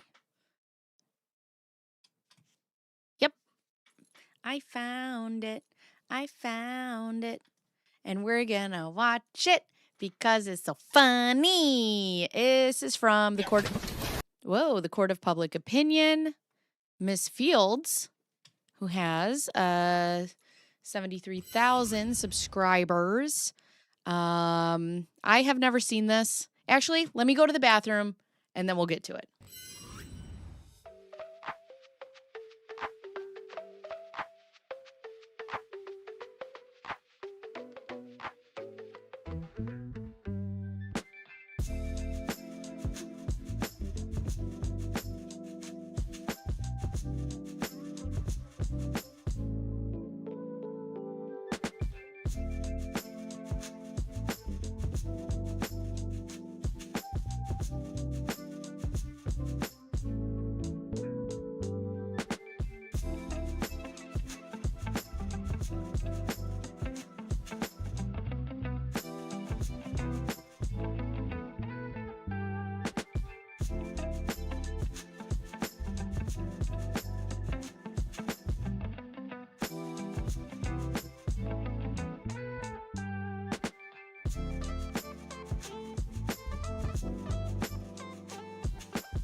Okay. Also, I had to change my chair because the other chair, like I sit on my knees and I adjust all the time because I just can't sit still.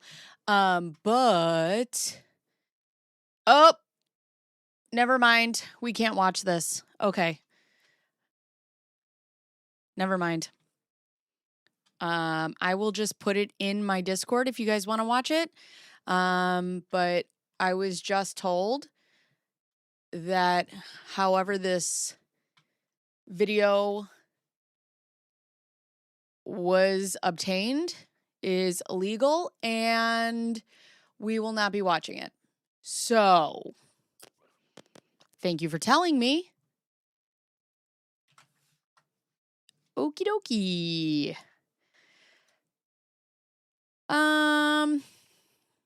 Okay, well, there's that. Ooh, thank you for saving me.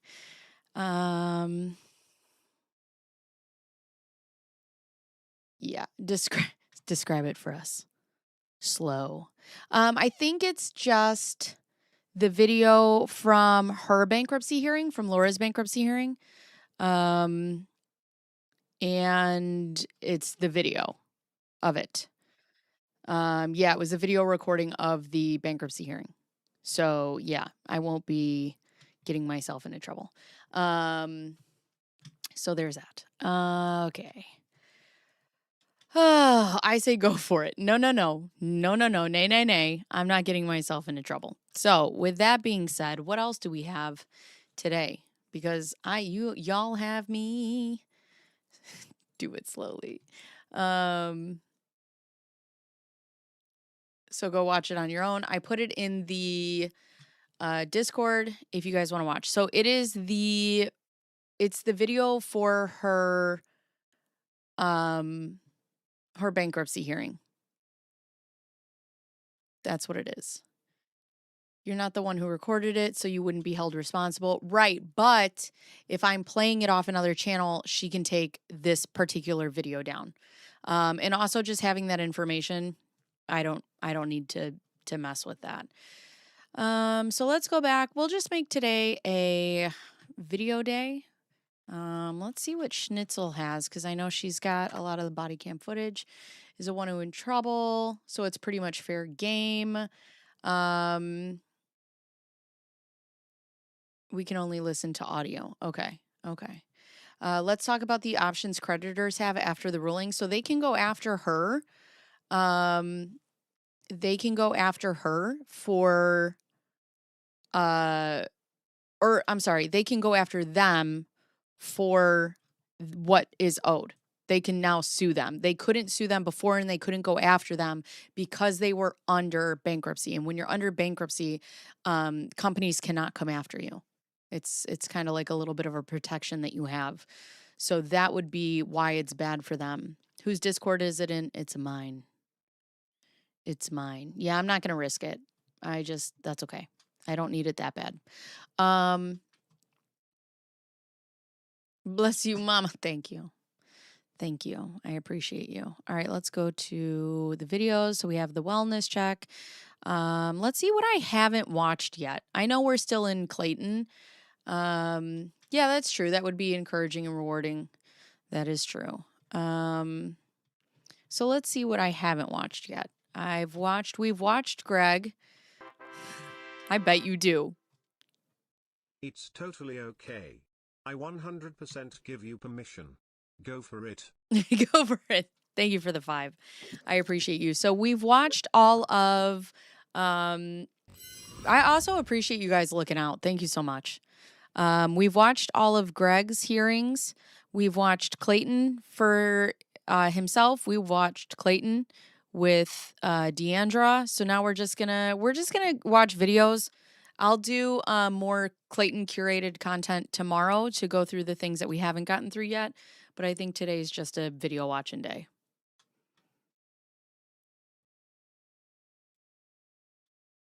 Scottsdale Police, this is Kate. Hi, I wanted to call in a wellness check from an article that was posted online last night. Okay.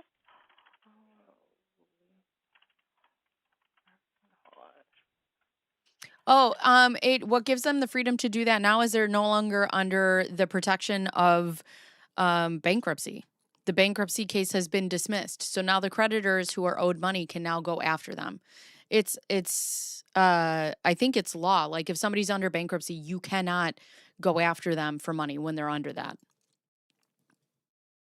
I wish MG, if you're in the chat, could you explain this for me better?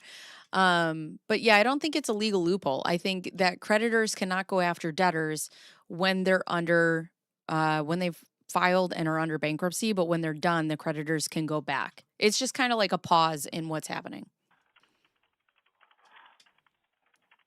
All right. Do you know the address? I do not know her address. Her name is Laura Owens. Do you know her birthday or approximately how old she is? She's 33. Okay. And what kind of article or what's making you want to check on her? She posted a Medium article, which is a blog post, and she's supposedly pregnant with twins right now, and she put in her article that the relentless bullying, which is there's a really long story about it, and I don't know if you guys know, but she has said that she's on the brink, causing moments of despair when I'm close to the edge of despair, and So it's the second tier of members. And if you're a member, you can get into the Discord, which is where we put all the side stuff or extra someone stuff. that if she harmed herself, that the blood would be on his hands. So it sounds like Okay, so the bankruptcy stay already terminated at 30 days in this case because the court declined to extend the stay. The 2-year bar filing shows creditors to collect without fear of a new bankruptcy stay. Right. Thank you. Something's really wrong. So she was kind of I'm sorry. Can you repeat what she said about the blood on someone else's hands? It's to a guy named Dave Neal. Her quote from her article, her blog post said, "His relentless bullying has pushed me to the brink, causing moments where I felt close to the edge of despair. I even expressed to him that the blood would be on his hands if I harmed myself due to this relentless harassment." Okay. She's not being harassed. She's actually a harasser. Hell yeah. And I know that's she's right. pregnant and she's telling people she's going to kill herself. It's a little scary. All right, hold on. And you said the guy's name was Dave Neo, as an N as Dave Nora? Neal. Neal? Oh, N as in Nora, E-A-L. Okay. Our Lord and Savior.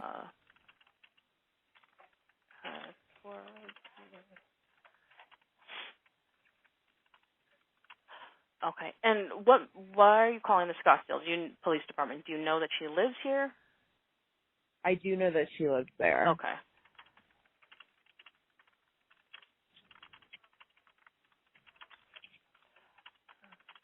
Hold on just a second.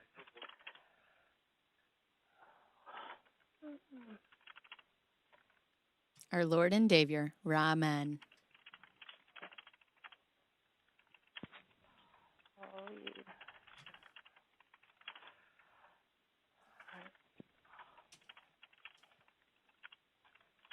Okay. And what was your name? My name. What's your last name?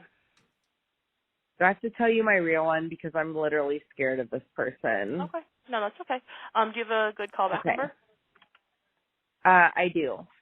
You won't share that outside of the police department, right? So just because we don't have a address for this person, I can still put a call. I do have her address. You do have her address? Okay, I thought you said you did not. I do. Okay. I'm What's sorry, your I address? do. I do. It's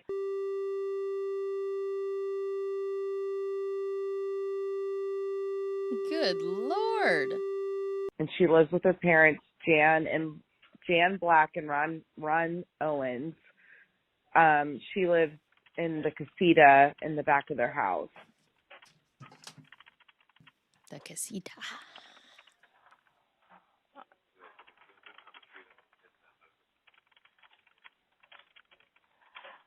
Okay, so do you know her personally? I do not. There's a really weird public story going on, and there's a lot of court cases going on, and she's like continuously. Sarah, thank you. Teresa, you're now a member. Threatening and harassing people. But her being, I think there's a lot of mental illness things going on, and she's constantly threatening to hurt herself, and she's supposedly pregnant as well. Okay, gotcha. Hold on. All right. And can you just confirm that number for me, your phone number for me really quickly? Actually, I'm going to send out some memberships too. Okay. And did you God want... damn, she's got a 15-digit phone number. So I'm going to put this in, but the officer may call you for more information. Do you know her personally, or is this... No, this is all...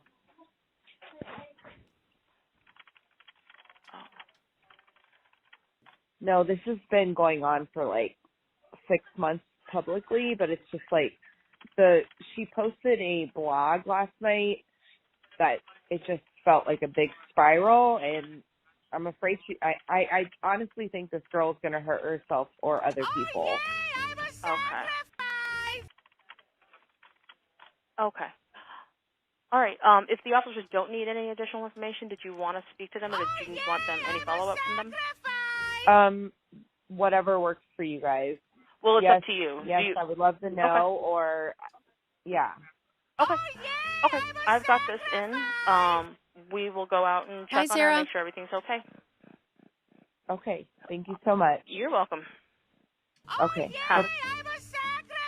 All right, I send out some new members, and we got Princess, Dash, Trash Panda Mom, Cassandra, and Shining Light, all new members. Yay! Where's my applause? There we go. There's my applause. Applause, applause, applause.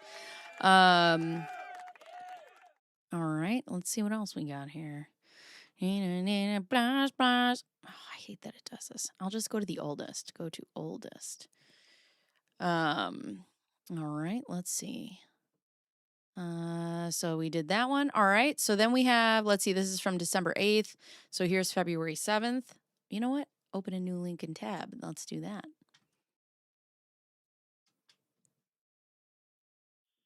Scottsdale Police. Hi, I'm calling because I have somebody who's threatening me and my mom. Oh, this is from her. Muy interesante. Saying they're going to come shoot us. What? Okay. What's your address? My address. Well, I can give my address, but they're actually giving the wrong address for my mom, and they're acting like that's where they're going to go. Are they threatening you or threatening your mom? They're saying me, but then they're sending an address for my mom, but it's not actually the right address. They posted it online. Right, but you're the yeah, one they posted it on the threats. Is that correct? Correct. Okay. So what's your address? Wait, so somebody posted on Facebook that they were going to... Yeah, she did say. They said that they were going to essentially shoot her and her mom.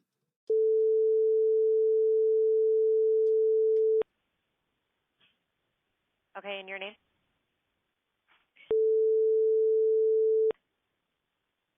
And your phone number?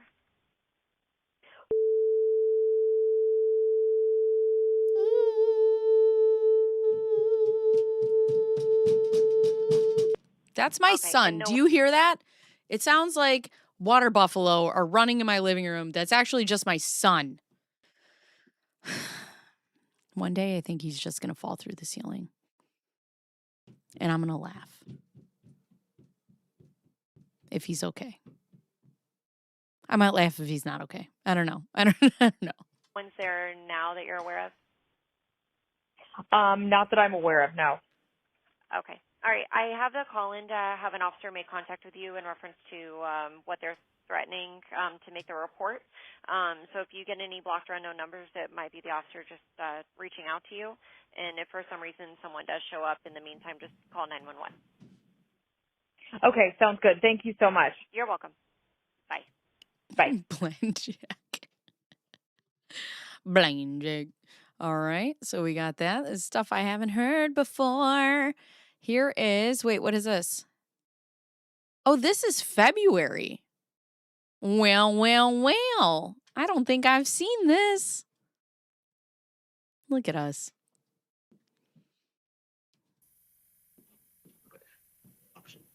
Oh. Okay, so who do we got? Laura, an attorney who looks like he's a 1980s mob boss. Greg. I don't know who this is. I don't know who this is. Clayton. I don't know who this is. Greg.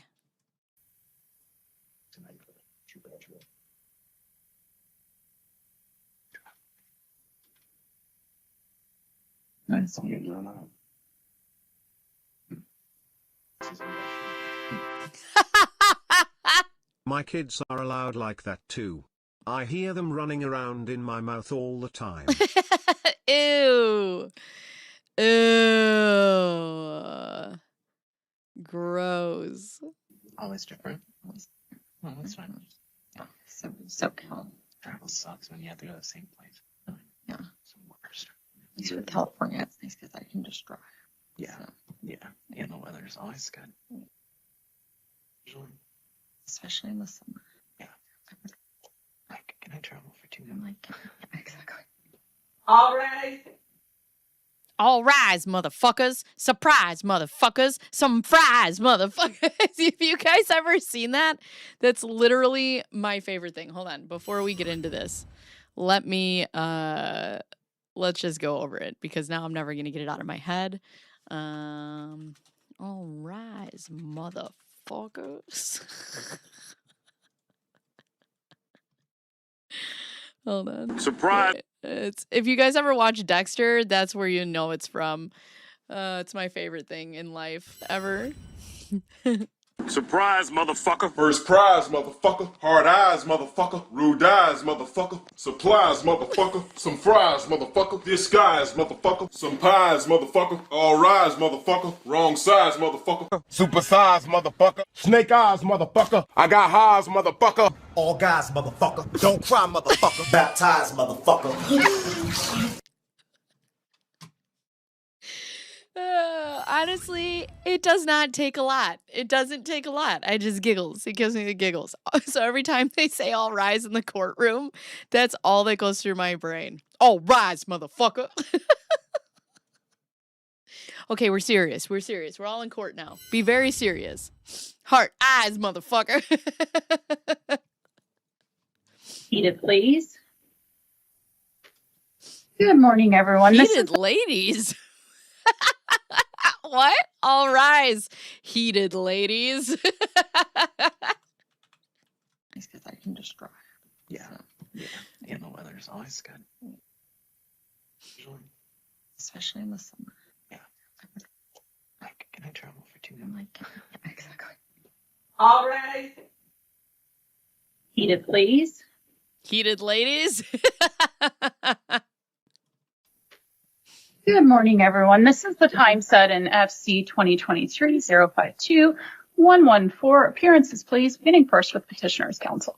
Morning, Your Honor. Corey Keith appearing on behalf of Petitioner Laura Owens. Corey Keith. Yes. Let's talk about a little bit about Corey Keith. If you guys did not know, Corey Keith, after representing her, comes back later with a notice of candor 3.3, which basically says, I thought that my client was telling the truth, and now not so much. Takesies backsies. I think she's a lying liar from Liarton, zip code 8013 liar. So. Myself and client are both present and appearing in person. Good morning to you both, and from the respondent. Good morning, Judge. Greg Woodnick. I've got Clayton Eckert with me, and my associate Isabel Ranny is behind me. Good morning to all three of you. All right, this is the time set for status conference. As the parties both know, a motion to continue was filed. I Mr. am your Woodnick, that bestie, was MD. your motion, so I'll allow you to go first. Judge, thank you. As the court is aware, in the meetings, we have zero disclosure. And I don't think zero is an understatement. I did speak with counsel in the hallway. He indicated that disclosure was forthcoming, maybe as soon as later this week. I'll believe it when I see it, but in any event, we are not prepared to go to trial next week on any of the remaining issues because we have nothing. I'm asking the court to reset the trial for 45, 60 days, whatever the court's availability is, and I'm asking the court. Do you fucking hear that? That's my son testing the studs of this goddamn house. Fuck. Oh my God. The Lord is testing my patience today, son of a bitch. To give us 2 hours. Petitioner invoked Rule 2. I'm stuck with it, and I intend to present a case that has foundation for evidence, and her deposition, I think, is scheduled for March 1st if she appears. As Your Honor is aware, petitioner failed to appear at her first deposition setting without leave of court. So I've got to deal with that as well. So we're asking the court just to reset the trial in a couple of months, and hopefully beginning today, there's discovery compliance and the issues of attorney's fees. Yeah, she brought this forth. Maybe she could fucking do something. That would be great. I would love that. I would love that. Sanctions, I think, have to abide trial. And I think that's where we are from our perspective. Okay, and what time on March 1st? He has to walk like that because he's stuck to the floor. So he's got to lift his feet all the way up. Counsel? Great question, Judge. 8 a.m. this morning, my office. All right, counsel? Thank you, Your Honor. Your Honor, we're not opposing the motion to continue the trial. We're in agreement with the need for the continuance on the trial. I did want to address, we received the ruling regarding our motion for confidentiality this morning. There has been new evidence, threats to my client's life that were made to her on Facebook since the pleading practice regarding the motion practice regarding.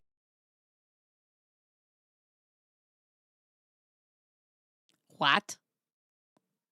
So this is what the wellness call was for? Oh my God. Great question, Judge. 8 a.m. this morning, my office. All right, counsel? Thank you, Your Honor. Your Honor, we're not opposing the motion to continue the trial. We're in agreement with the need for the continuance on the trial. I did want to. We're in agreement because Laura would like to milk this man for all the money that he has and would like to just perpetuate this and keep this going because every time he has to come into the courtroom, she gets to see him because he rejected her. And this is the only way that she can see a man is if she takes him into litigation because other than that, she has nothing to offer and he wants nothing to do with her. I don't know. I don't make the rules. To address, we received the ruling regarding our motion for confidentiality this morning. There has been new evidence, threats to my client's life that were made to her on Facebook since the pleading practice regarding the motion practice regarding that motion for confidentiality. So I did want to have the opportunity to address that with the court, assuming that the court's position still remains the same with regards to that motion. I did indicate to Mr. Woodnick we will have discovery forthcoming by the end of the week with relation to my client's pregnancy records. Discovery has been requested far outside of the scope of what I believe is appropriate, and so I was hoping to be able to address that with the court as well today. Okay. All right, so we'll deal with the motion to continue first, then we'll deal with re-urging on the confidentiality and the discovery. Understood. Any final thoughts, Mr. Woodnick? No, I certainly have argument on all of the confidentiality issues, and I think Your Honor ruled on it, but I'll save those for later this morning. All right. The court will grant the motion to continue. The court is going to vacate the hearing. I believe we had set for the 27th. Yes, we're going to vacate the evidentiary hearing set February 27th at 4 p.m. The court will grant the request to extend the hearing time to 2 hours. I wish I could accommodate 45 to 60 days. We're setting out much further than that, which I apologize for. But Layla, what's our first available 2-hour setting? It's going to be June 10th, Your Honor, at 8:45. All right, everyone check your calendar and see if that works. That would be in person again. June 10th. And to confirm that was 8:45 a.m.? A puppet. I do that because I generally meet with counsel back in chambers for the first 15 minutes, but I don't want that to interrupt any testimony time. So that's why I said it then. Understood. And that date and time works for me, Your Honor. All right. Does that work for you, ma'am? Swaying in the background of what? Here?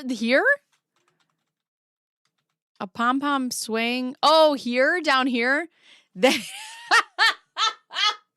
if it's right here, that's the back of his head. We received a ruling regarding our motion for confidentiality this morning.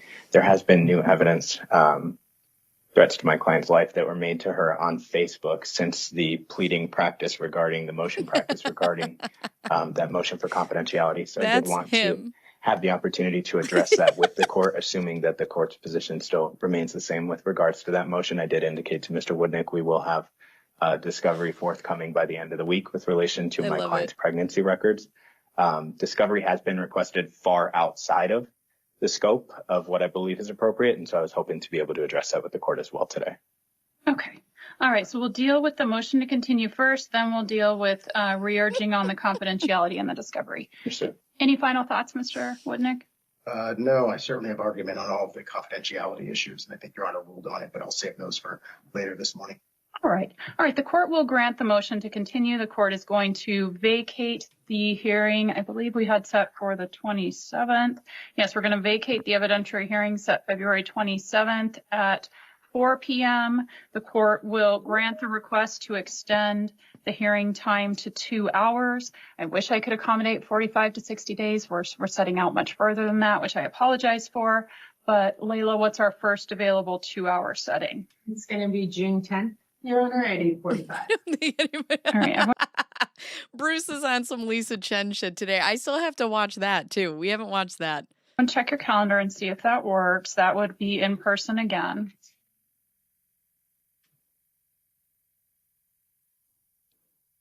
And to confirm, that was 8:45 a.m.? Yes. I do that because I generally meet with counsel back in chambers for the first 15 minutes, but I don't want that to interrupt any testimony time. So everybody liked the stream. Understood, and that date and time works for me, Your Honor. Give it a thumbs Does that work up. for you, ma'am? Yes. Okay, counsel? Make it work, Judge. Sarah, does that work for you? Yes. Okay. All right. So we'll set that then for June 10th at 8:45. Now, with regards to the re-urging of the confidentiality motion, counsel? Your Honor, my client received Facebook messages on February 7th. I just know I want to have a collab with Bruce where he comes on my stream and he wears a tinfoil hat and just talks incessantly about Lisa Chen and Mary Langens. Not to read them out loud. I did show them to opposing counsel. I'm happy to show them to Your Honor as well. The conduct has just gotten increasingly more concerning from the public. There almost appears to be some sort of obsession with this case. And I think my client, rightfully so, has been nervous to participate in things like the deposition or, giving up her privileged medical records because. Oh, wait a second. You mean the one thing that would shut everybody up she doesn't want to do? You mean the one thing that would bring all the truth to light where she says she's pregnant and give all the facts and would shut up? Oh my God, it would just shut the whole thing down. If she came out and told everybody with facts and proof that she was pregnant, all of that would just wipe this all away. She don't want to do it? Like, is she scared? Okay. Of this increasingly concerning conduct. Your Honor, can I approach and? Sure. Mr. Woodnick, you've seen these? Sure. Oh my God. Yeah, maybe it was Omer and they said like the webcam was all blurry. Your Honor, I know that our reply mentioned voicemails and things of that nature that my client had received. Nothing directly threatening her life at that point, but obviously after the motions and reply were filed, we started to receive these messages, and so she's just concerned that things are going to continue to progress. Hell yeah. Hilarity ensues. And Your Honor, I'll just note as well, the person who's referenced underneath the comment that was made is my client's mother. And then I think they're trying to send over her identifying information as well, some sort of insinuation that they know where she lives and things of that nature. Thank you. Much wow.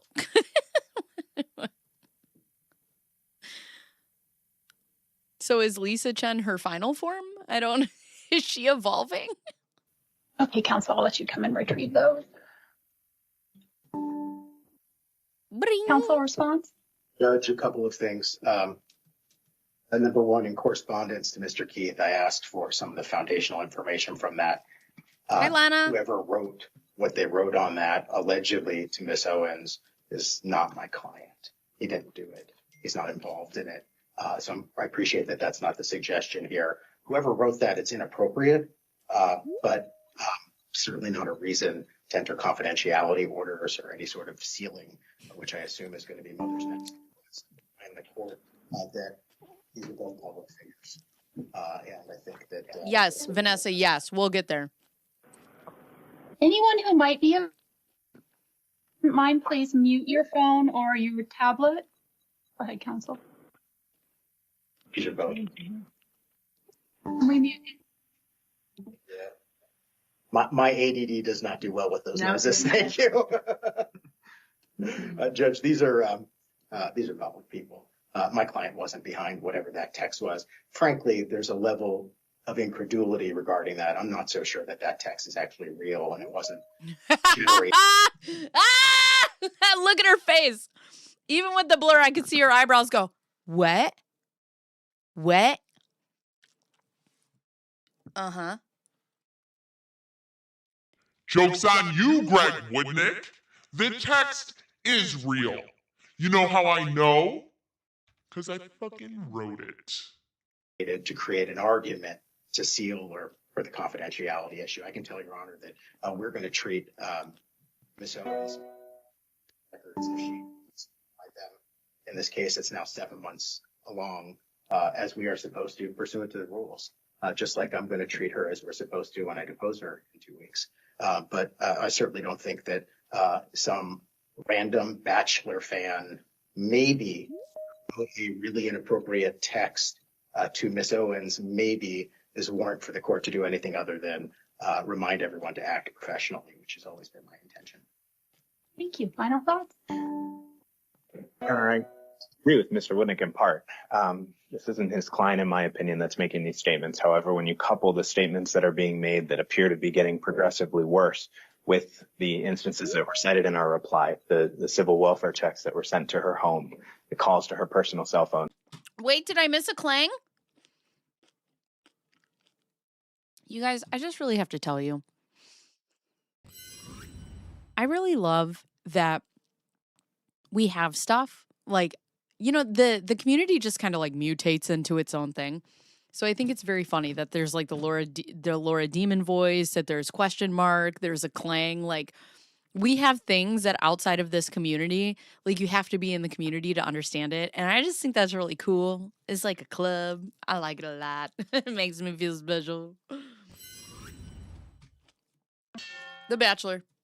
When you couple all of these things together and look at the fact that they're getting progressively worse, and my client is now being essentially compelled to produce documents pertaining to her medical history, we don't anticipate this getting better, Your Honor. And my concern is that as this continues to get worse, we start to continue to talk about the safety of the parties involved. I understand that we're talking about public figures to an extent. My client has taken a significant step back.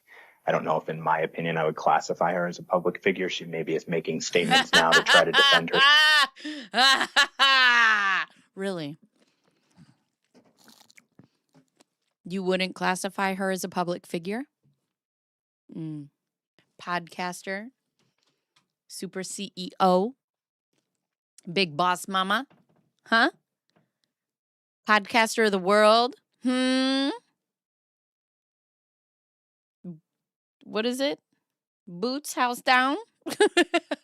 For all our drag friends.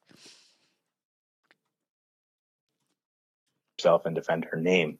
But, Your Honor, my concern is that if this continues to worsen, and like I stated in my response, we don't know what state it's going to get to. We also have witnesses that are afraid to come forward to testify on my client's behalf because they're afraid of what's happening to my client and her family. And so for those reasons, we believe that it's worth TEDx star girl. At least requesting that the court reconsider the ruling on the motion for confidentiality. Thank you. Okay, the motion to reconsider is denied. However, we will I love that he didn't even sit down. She's like, the motion to reconsider denied. Have the minute entry reflect that Arizona, it's ARS Supreme Court ruling 122 is in effect, meaning all media In LA. their requests must be through the Maricopa County Superior Court. There are statutory requirements that include using audio only for witnesses, fuzzying people's face out, things like that, that could give some assurances of either anonymity or whatever else may become an issue. I agree the court has absolutely no control over what people post online. It is absolutely inappropriate to threaten people generally. So the court doesn't condone that behavior. However, I don't think at this point it rises to the level of designating anything confidential. So I'm going to affirm my prior ruling on that, recognizing that there may be evidence presented at trial that will require certain exhibits be deemed confidential because of their medical nature or addresses or other things. So the party. What medical nature? What medical nature? She's never seen a medical professional. Need to be prepared to tell me which exhibits at trial need to be designated as confidential, and I'm more than happy to do that. Now, counsel, you also said there was an issue with discovery. Yes, Your Honor. Your Honor, my client understands the court likely in need, based on the recent ruling, for her to disclose things like her medical records pertaining to the pregnancy. It's been mentioned in the pleadings that opposing counsel has requested that she sign HIPAA releases. Opposing counsel has also sent requests for production of documents. Those HIPAA releases request 5 years of her medical records. Under the recent Como ruling back in 2022, we don't believe that that's appropriate. We believe and are asking the court to order that while she should comply with requests for her medical records, it should be pertaining to the pregnancy, the only issue that's outstanding in this case. And on that note, Your Honor, there were two rulings on my client's previous motion to dismiss, one which granted in part and left open the issues of attorney's fees and sanctions, and one which I received yesterday, which just outright denied the motion. And so I just wanted to make sure. Which was just outright denied. Oh, Corinthia. Sure that we were still only talking about attorney's fees and sanctions. And if that is the case, I believe that my client's medical history pertaining to whether or not she was pregnant in this matter is what would be appropriate and relevant for the court to have testimony on at the upcoming trial. Okay, before I get to you, counsel, and then obviously you'll have final thoughts to go back to that, the court's intention was to deny the motion to dismiss at this time. So that's the ruling that stands. Sorry, Laura. Judge, I appreciate the Como decision, and I appreciate Mr. Keith's argument. The problem is the nexus of our Rule 26 issue, which is that the entire action. Rule 26. Everybody put a 26 in the chat. Rule 26.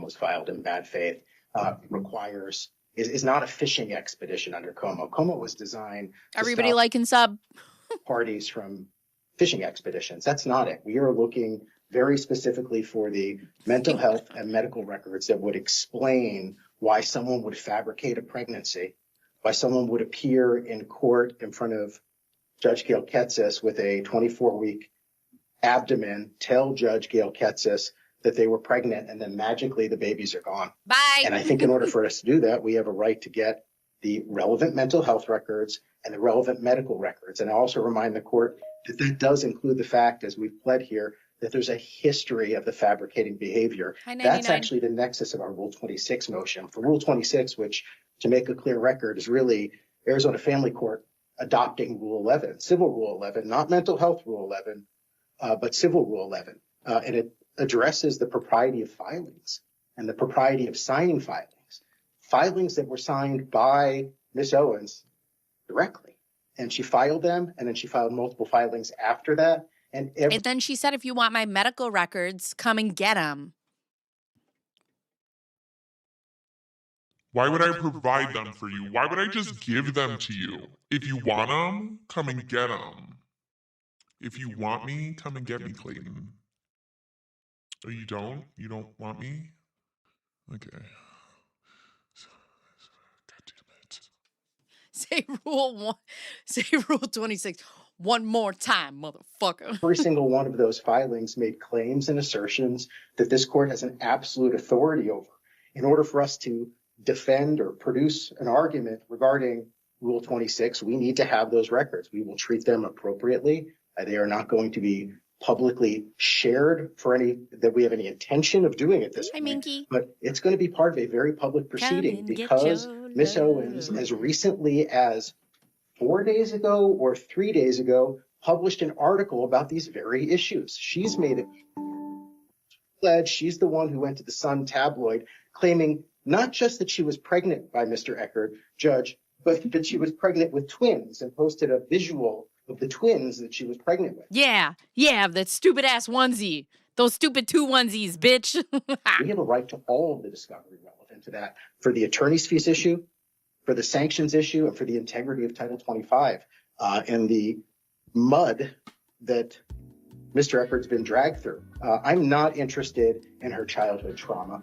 That's not relevant here. I totally agree with that. But Bye, Rule Jennifer. 49 does specifically say we're entitled to 5 years of back records. And I think asking them to be produced is reasonable.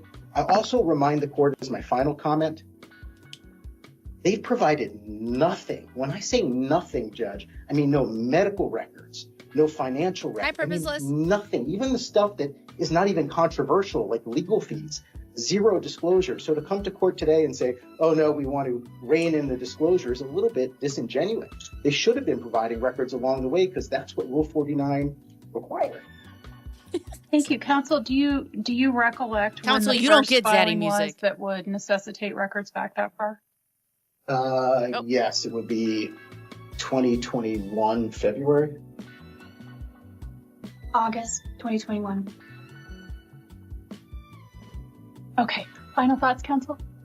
Your Honor, You don't get just to zaddy be music. clear, discovery has been transmitted, albeit minimally, because my client has been afraid of the backlash that would occur. My client did send Mr. Eckert. You know what could stop that backlash, Laura? Do you know? Proof. Actual proof. Confirmation that she was pregnant. She sent him over the results of her blood testing. She has sent him over documents. I believe that the evidence will show that she was pregnant. I believe that that will be clear once everything is presented to the court. And I don't believe that it would be appropriate for her to have to disclose records dating back to January 1st of 2018, as the respondent is requesting, addressing her anger management, substance abuse, domestic violence, and additional things. This is a fishing expedition. This is what's covered under COMO. The difference is we don't even have this situation under COMO, Your Honor. We have a situation where there is no child. There are no best interests of a child to be considered. There's never been a child, which is the main problem. We have a situation where the respondent is on a fishing expedition. He's trying to pull things in and twist stories of previous incidents against my client to make it seem like she's fabricating these allegations. When the reality is, and like I said, I believe the evidence will show this, my client was pregnant. She did have a miscarriage. She's no longer pregnant. When? And I believe that the evidence will show that. And so for those reasons, we're asking the court not to allow this fishing expedition. They're requesting documents dating back to January of 2018. This is absolutely should be covered under COMO. And I believe that the court should actually look at this even further because, like I said, there are no best interests here to evaluate, to overrule my client's medical patient privilege. I understand that my client has an obligation to prove her pregnancy, and I think that it's in her best interest to do so as well. That's right. I know that's right. That's right. She has an obligation to do so, and it is in her best interest. And Corey, I wonder if Corey's watching this, because Corey, guess what she doesn't do? I bet you're going to be surprised. To allow the respondent to go back 5 years into her domestic violence history, her substance abuse history, and obviously assuming that there even is any, it's just absolutely inappropriate. And this is a fishing expedition. Thank you. Exactly. So then just release the medical records for the pregnancy. We don't need anything else. I don't need anything else. Just show me that you were pregnant. Counsel, you said your client did provide limited disclosure. Did that include evidence of the miscarriage? No, Your Honor. The miscarriage came further throughout. Wait a second. Did we hear that correctly? Because, like I said, there are no best interests here to evaluate to overrule my client's medical patient privilege. I understand that my client has an obligation to prove her pregnancy, and I think that it's in her best interest to do so as well. But to allow the respondent to go back 5 years into her domestic violence history, her substance abuse history, and obviously assuming that there even is substance abuse history. any, it's just absolutely inappropriate, and this is a fishing expedition. Thank you. You said your client Thank you, did Marilyn. provide limited disclosure. Did that include evidence of the miscarriage? No, Your Honor. The miscarriage came further throughout this case, and the records that outline the miscarriage and her going to the doctor after the miscarriage have not yet been sent. And when are Your Honor, all of my client's medical records pertaining to the pregnancy will be sent to the respondent by the end of the week. I do have them. We were just waiting on ruling on the motion for confidentiality because we have concerns that by next week they'll be released to the public. how would they be released to the public, counsel, if they're just exchanged between counsel? Judge Mata, it's because she's releasing them. She's releasing them. Well, Your Honor, I believe that they would also be sent to the respondent, and I can tell the court that even my own emails to opposing counsel have been, in this case, released to the public. I'm not insinuating that that is Mr. Woodnick. I understand he has an obligation to share the documents with his client, but the reality here is documents that are being transmitted, pleadings that are being filed, emails that are being sent between the parties are being released to the public in a manner of hours, not even days. Certainly prior to someone's ability to pull pleadings online. Also of note, those pleadings that are being released to the public are being released in color. I believe it's common knowledge that when you go down to the courthouse and request documents, those documents come back in black and white. So it's clear to me that there's some sort of a leak to the public. It's why we filed our motion for confidentiality, and I don't believe it's appropriate for my client's records dating back to 2018 to be dragged through the public. Why? She did it to everybody else. She put everybody else on blast. Come on, girl. All right. When did the miscarriage occur, counsel? Your Honor, I'm not sure that an exact date is known. Did he tell him to chill? Being filed, emails that are being sent between the parties are being released to the public. I'm trying to watch everybody and chat, okay? Okay? I'm doing the Dave's work. Leave me alone. In a manner of hours, not even days. Certainly prior to someone's ability to pull pleadings online. Also of note, those pleadings that are being released to the public are... Okay. Also, Clayton, is this a nose shadow or a mustache? I'm just confused as to this stylistic choice because it looks familiar. I don't know what is happening.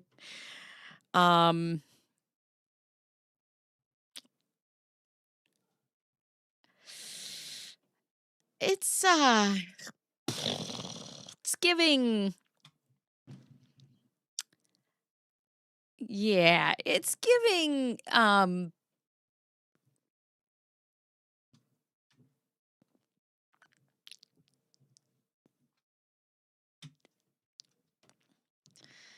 it's giving very. Okay, let's move on. Being released in color. I believe it's common knowledge that when you go down to the courthouse and request documents, those documents come back in black and white. So it's clear to me that there's some sort of a leak to the public. It's why we filed our motion for confidentiality, and I don't believe it's appropriate for my client's records dating back to 2018 to be dragged through the public. I can't draw on videos. Ugh. You mean freedom of information? No. Chris, just because documents go into the court, and it is my right as a public person to get those documents, should not mean that they're public, that people should just be able to read public information. I don't understand what you don't understand about this, okay? There are public documents that just shouldn't be made public because Laura says so. All right. When did the miscarriage occur, counsel? Your Honor, I'm not sure that an exact date is known. What month? The judge is like, just say a month. Just at this point, just say.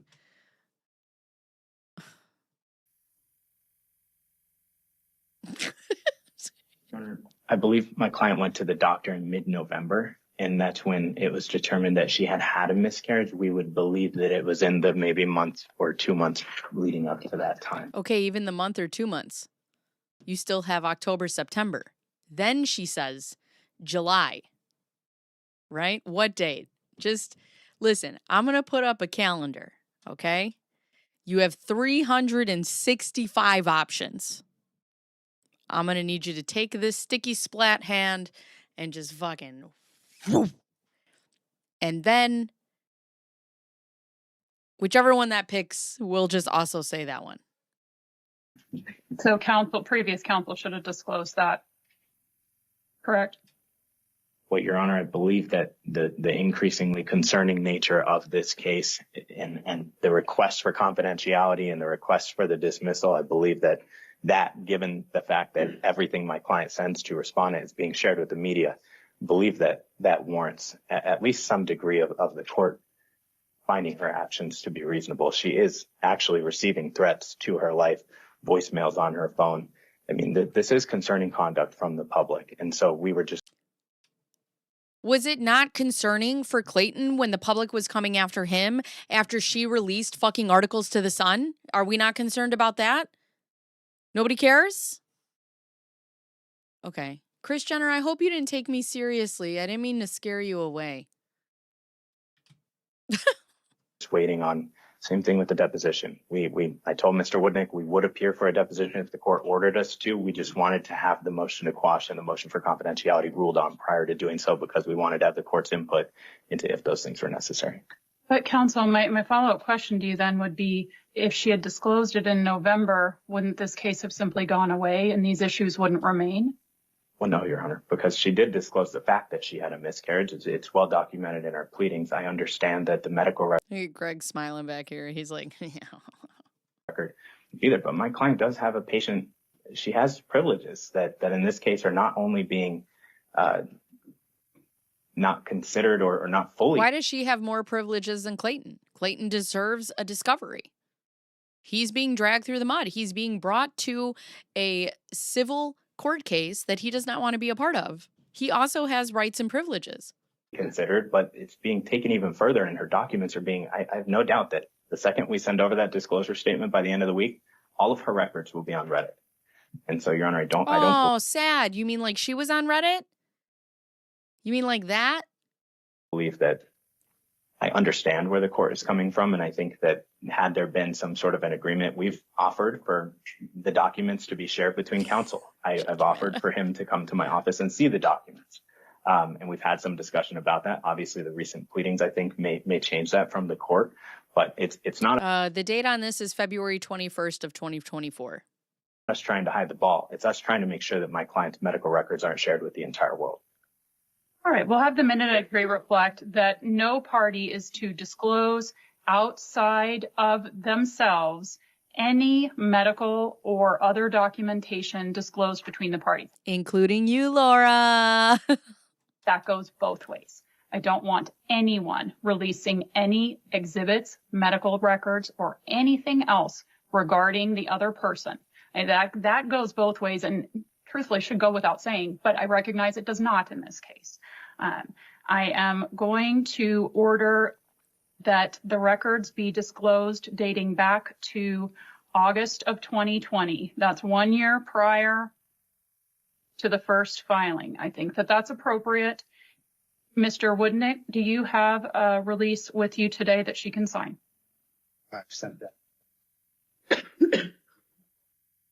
This outlines that it would date back to 2018, so I believe we need to redline it. That's fine. If you'd like to adjust that, and then we can sign that and have that done today. I can see it. The beehole is clenched. She's like, shit. Do that now. Judge, on the discovery issue, if I may. Sure.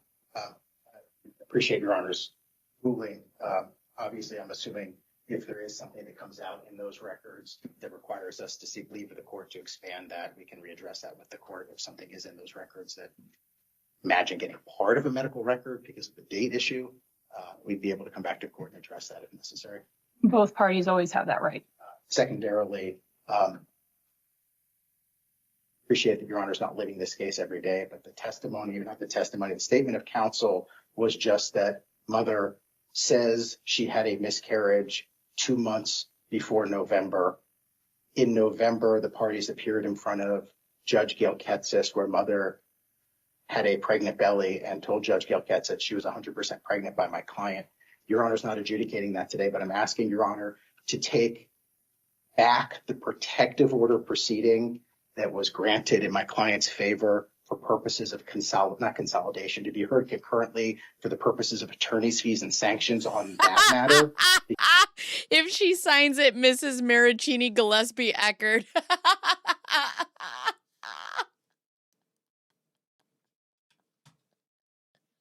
Somebody put that into ChatGPT right now and see what name it brings all of those together.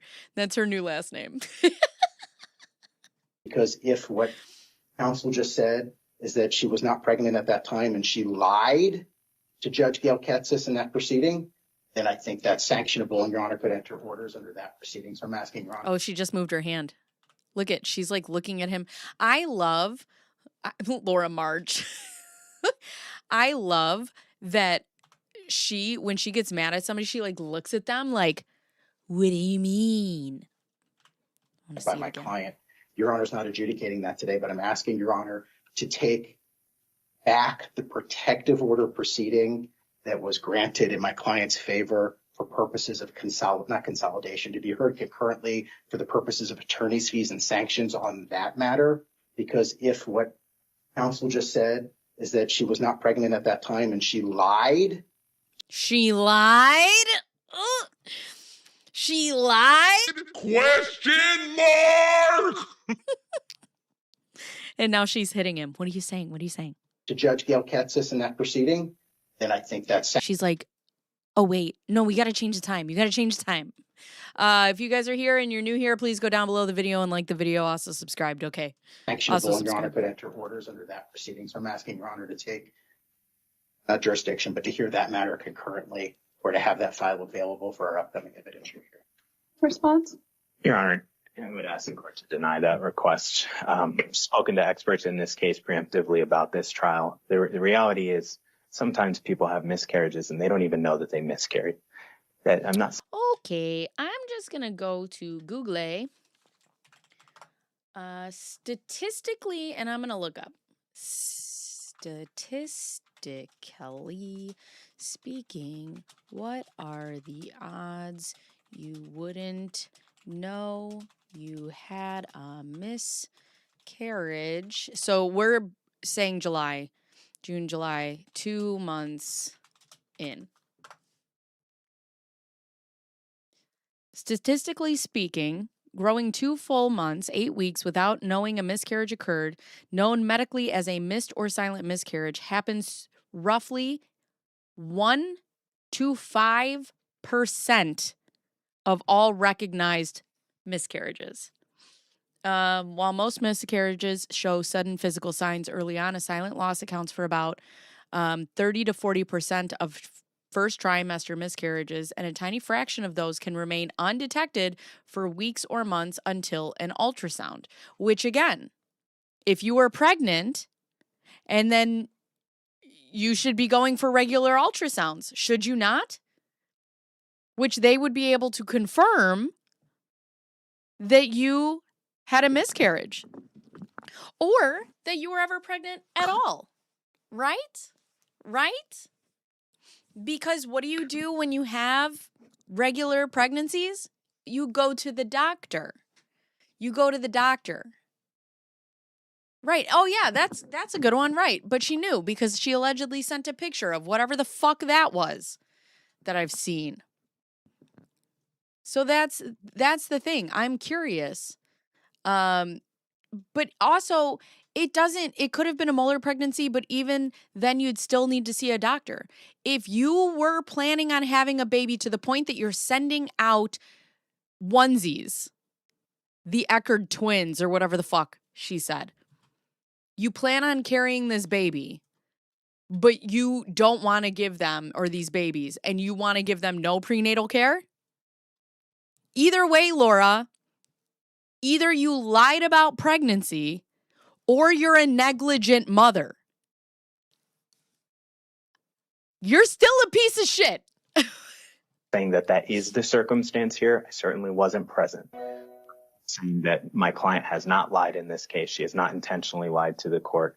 Whether or not she was pregnant on that date, I think she could have testified that she was pregnant and she could have had a miscarriage days prior. I don't know, but I believe that the testimony in her deposition, the testimony in her final trial, and the expert testimony that will come with it will make those things clear. I believe it'd be absolutely inappropriate to throw out previous proceedings in this case. How did she have a belly bump in November? All right, let's ask Google this.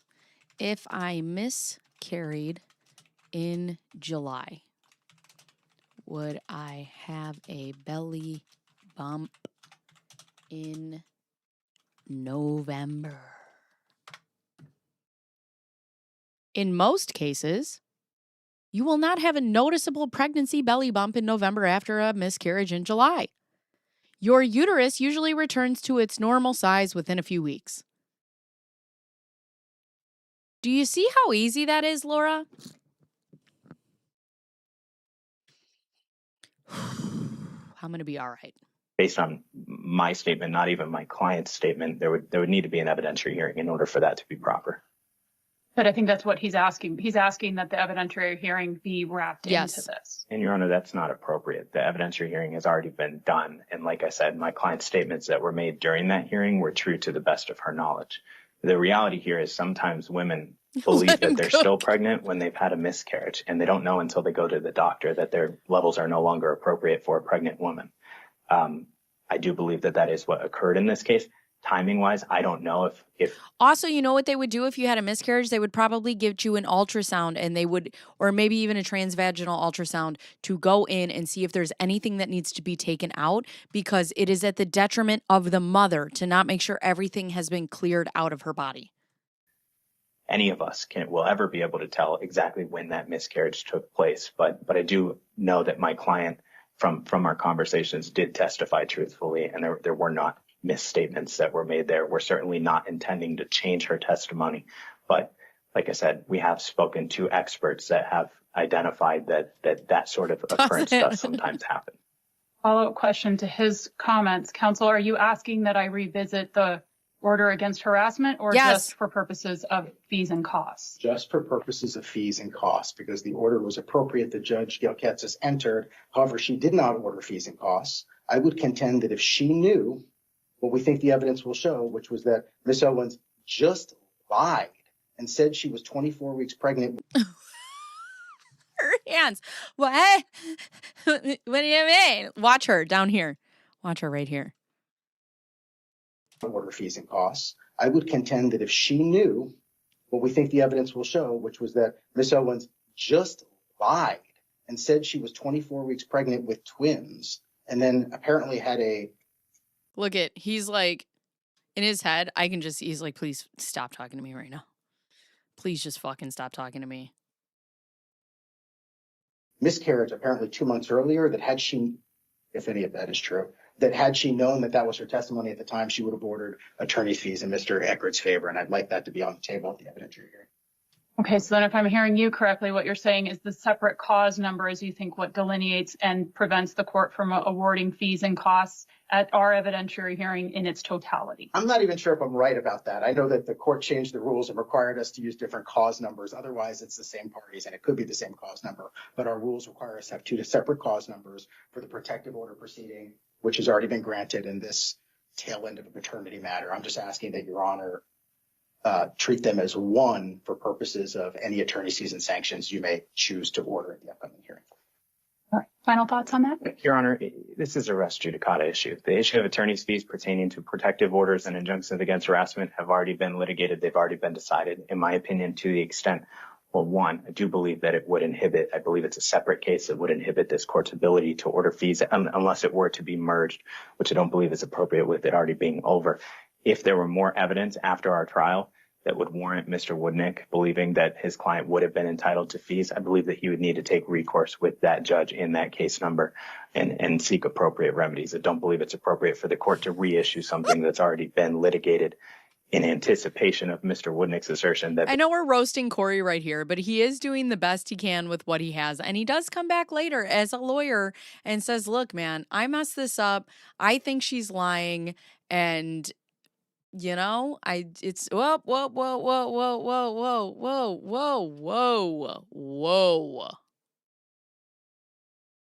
there may be additional evidence that would prove his client's claim. There certainly isn't at this point. There haven't been those things proven at this point. So I'd ask the court to deny the request. Did either party have an attorney at that hearing? Yeah. Yes, Your Honor, I believe both. Okay. All right. So then what the court is going to do is the court is going to hear evidence and testimony as it applies to sanctions and attorney's fees and costs dating back to the filing of the petition, all pleadings filed within the Maricopa County Superior Court. So everyone's on notice to be prepared to present, testimony and evidence on that. Whether I ultimately award anything as it applies to that case, I can't tell you right now because I haven't heard any evidence or testimony. But I'm not going to preclude myself from that option at this point. So we'll have the minute entry reflected so that it's clear. Your Honor, if there was, and I wasn't present during those proceedings, but if there was an order denying the request for attorney's fees at that time, is this court setting that order aside? Do we have the notice of candor? Because if we do, I would love to read it. How do I find that? No, I definitely wouldn't be, but are both parties, I recognize that the court can take full judicial notice of the entire docket of the Maricopa County Superior Court, so I don't need your permission to go look at that case, but I do think I need your permission to go watch the hearing. Do either of you object to me? I do have it. No, I got it. I just pulled it up on Reddit. We can read it right after this. Going and watching the hearing. Absolutely not. No, Your Honor. Okay, so we'll have the minute entry reflect that between now and June 10th at 8:45, the court will review the order of harassment hearing. Do we know what date that occurred on? Thanks, friends. The hearing dates, it was split in two. There was October 24th, 2023 and November 2nd, 2023. Thank you. November 2nd of 2023. All right. So the court will review that between now and then, and that'll give me a little bit better idea of what authority, if any, I have. That just wasn't something I was willing to look at until I had the party's permission. Thank you, Your Honor. Okay. All right. And then with regards to Mr. Woodnick. Make sure to like the stream if you haven't already. Okay, bye. Next request for the DNA testing and the vital records. Is that disclosure you intend to present today or by the end of the week, as you talked about earlier? DNA testing and the vital records, what exactly are you referring to, Your Honor? If you look at page 14, I believe it was of his response to your motion. It requests the court issue an order compelling Ravegan Inc. to produce all records and documents related to fetal DNA testing in this matter, and subsection D was issue an order compelling Vital Records to produce all records and documents related to fetal death certificates under, and then the appropriate ARS for alleged twin fetuses born to petitioner. Well, Your Honor, there isn't, to my knowledge, there isn't a Vital Records record or request that would be able to be produced because there wasn't one regarding the DNA testing results that vital records. You don't have vital records for your baby? Will be included. So what my client has would be included in our disclosure. Okay, and when is that forthcoming, today or? It'd be by the end of the week, Your Honor. I just have to prepare, and just for the record, I believe that Mr. Eckert did participate in those with the DNA testing, so I'm not sure why he wouldn't have received those records independently as well. And obviously, I don't know either, but I did read in your motions that one of the results was lost in the mail, so I don't know how else that was conveyed to anyone, whether it was lost in the mail with parentheses, all due respect, Judge. Conveyed or not, I don't know. So recognizing that it may be moot. Yes, Mr. Woodnick? If you can help us. Smarter than me associate whispered in my ear that Jen requested you to release the information. So if Your Honor would be inclined to it, since mother's obviously now cooperating, if Your Honor would be inclined to Since mother's obviously not cooperating. Mother endorse or include language in there, I'm happy to shepherd it over to RabGen, directing them to produce all records related to any DNA tests taken by or with Mr. Eckert Yes. and or Miss Owens. Yes. That's right. Just go, right. Just, yeah, that's right. She doesn't want to do it, so I'll go to RavGen. I'll do that. Let me do that. That would be great. I would love that. Yes. That would be our request. And Your Honor, for the record, I don't have an objection to that. I believe it would be an appropriate disclosure. Okay, well, go ahead.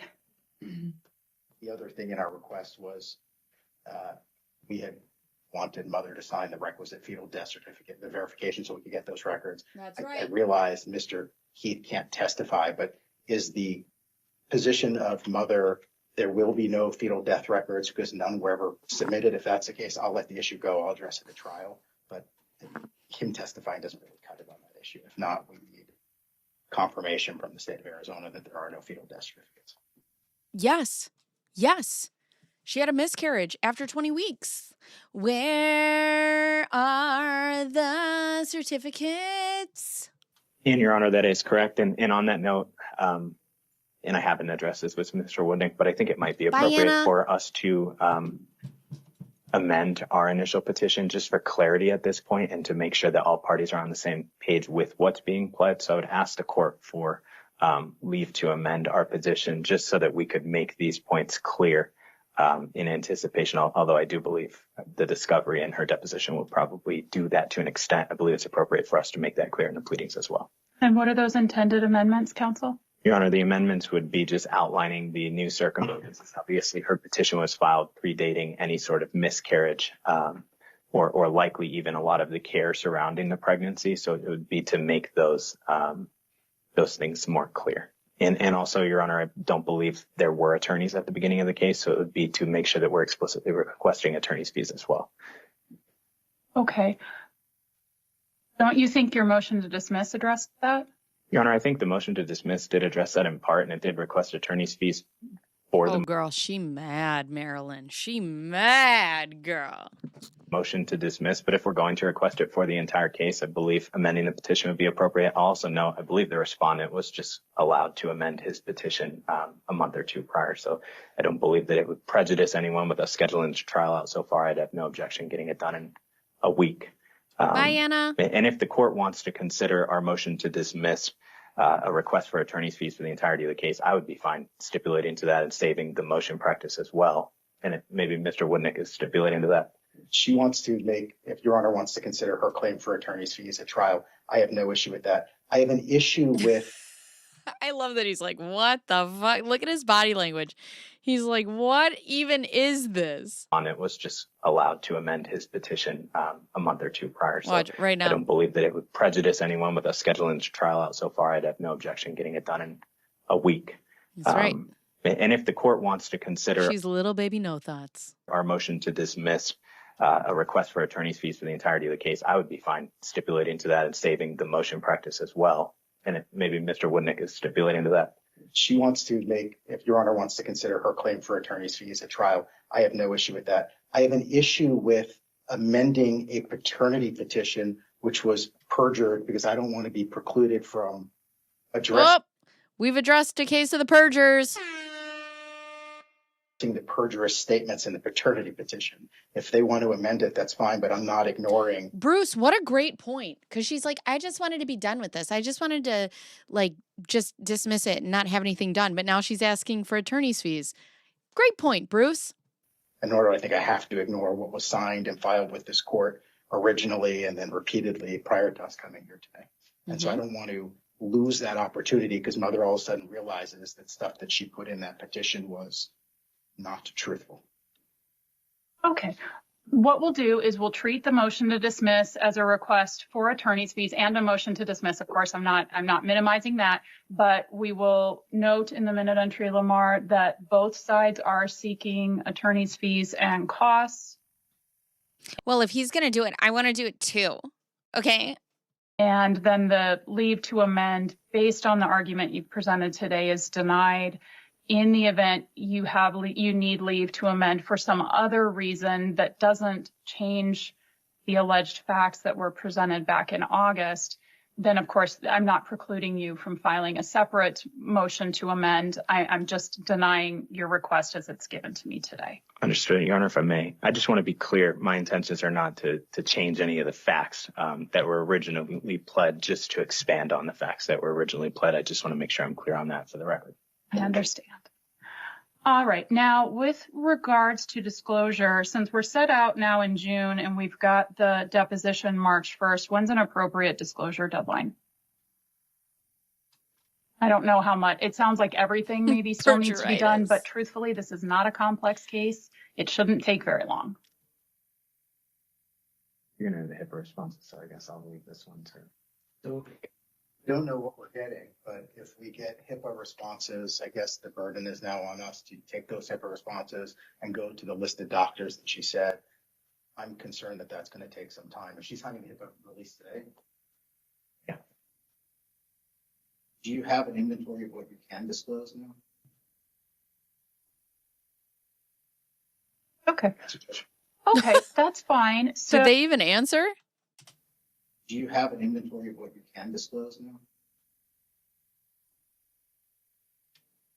Okay. Okay, that's fine. So obviously March 1st is a pivotal day. Why don't we'll set the disclosure deadline 30 days, Lamar, 30 days before trial. And that is, from any disclosure beyond that deadline will be precluded.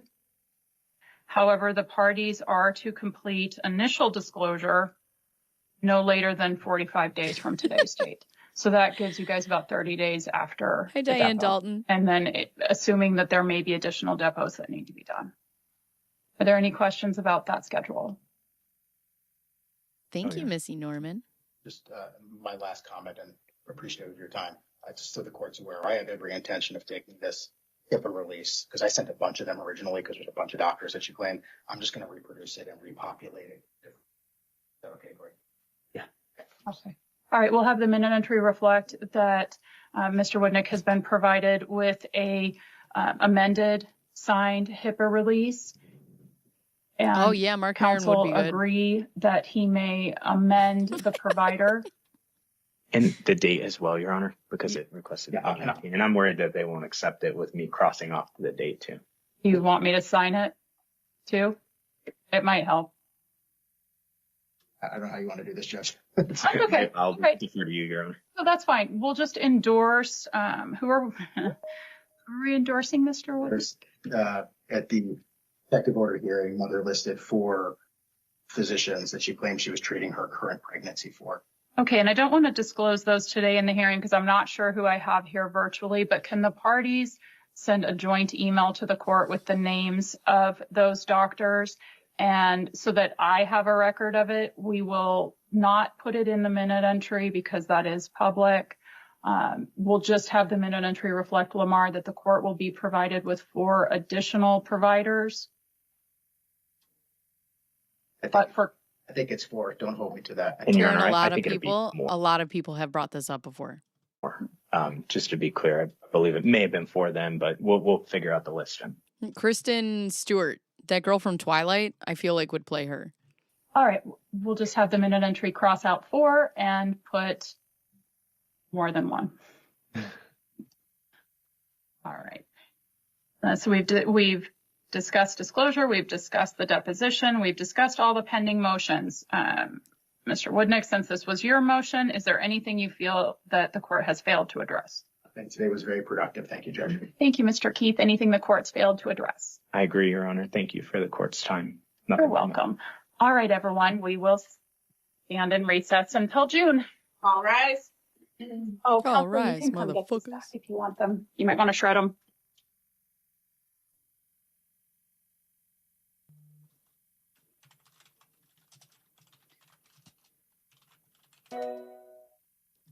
All right.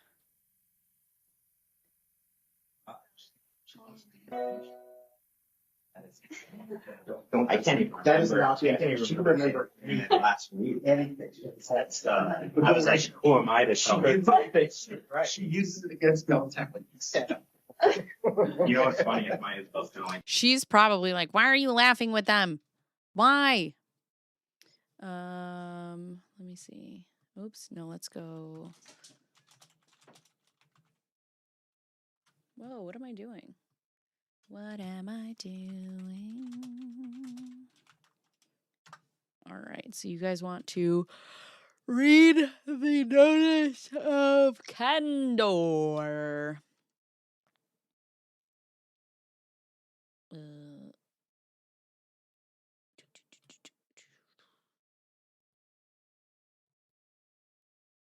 Which I found on Reddit. So let's go to the Reddits, shall we? Let me get this all set up real quick. not to that extent. But Yeah. my point about Wait. Let's just see what's going on in here first. memories. Sometimes I'm like, how in the world do you remember? As you kept. All right, guys, I'll be in touch.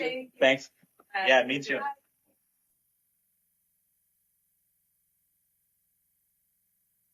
Talk outside. We'll talk in the court before we. Yeah, talk right there. Talk right there.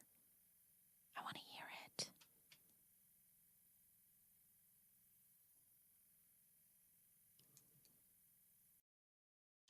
Leah Michelle.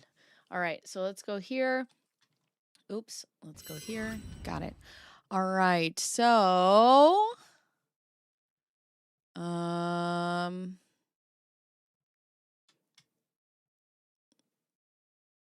see. Let me get this. All right, nope. All right, we got that. Let's go here. We're going to put this in. Now we're going to read the notice of candor, which Corey Keith wrote. Damn it. Oh, all right. Because this will let me embiggen. I want to embiggen. And I could draw on it. Yes. Girl. Okay.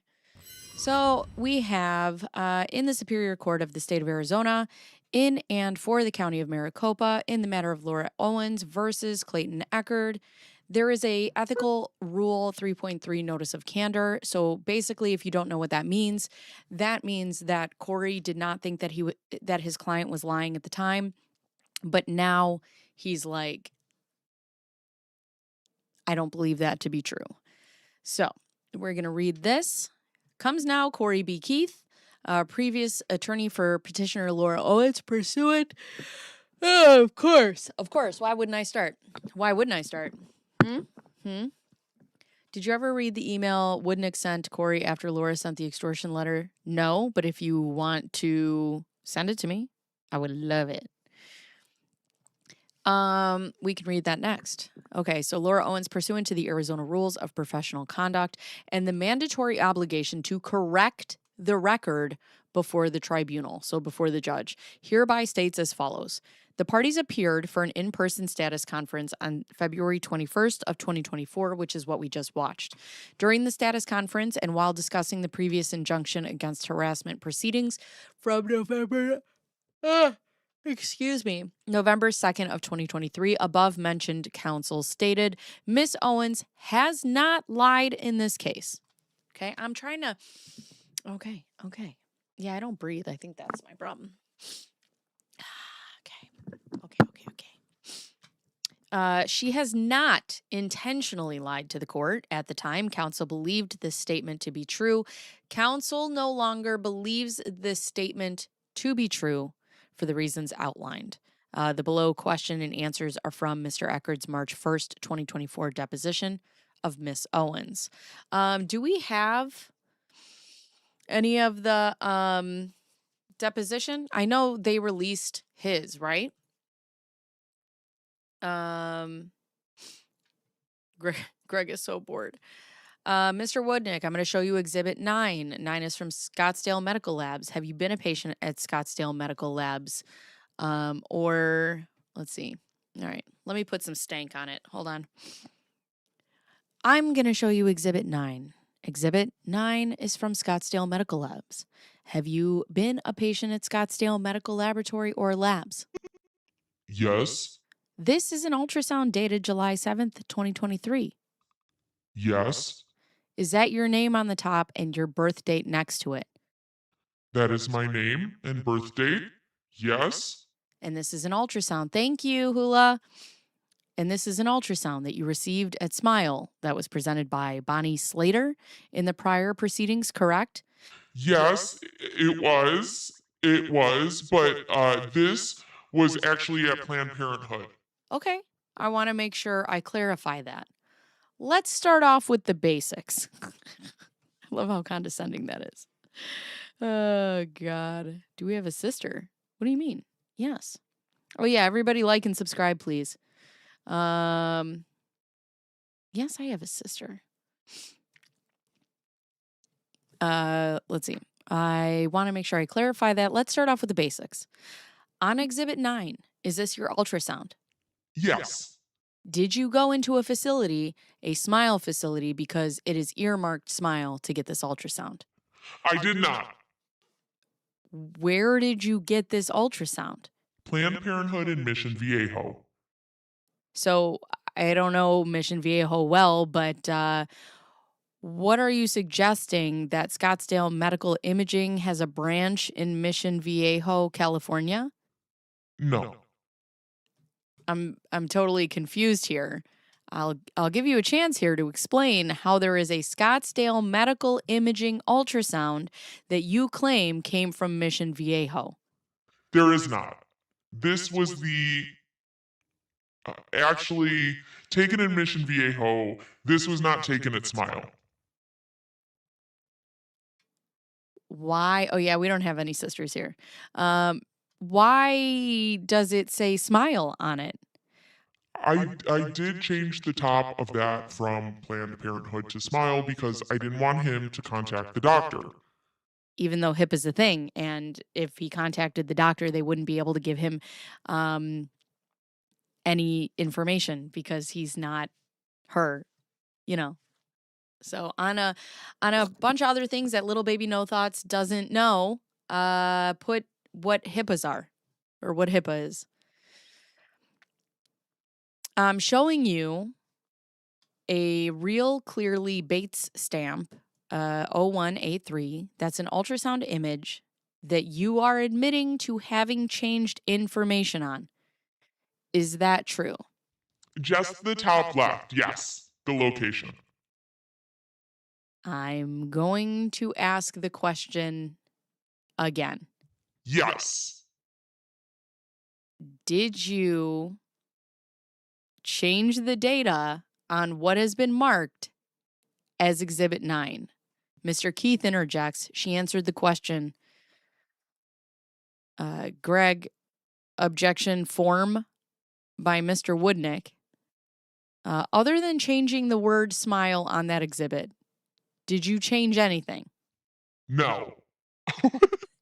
She literally said, I changed my name and my... Wait. Oh, no. Okay, so she just said that she changed... I'm so...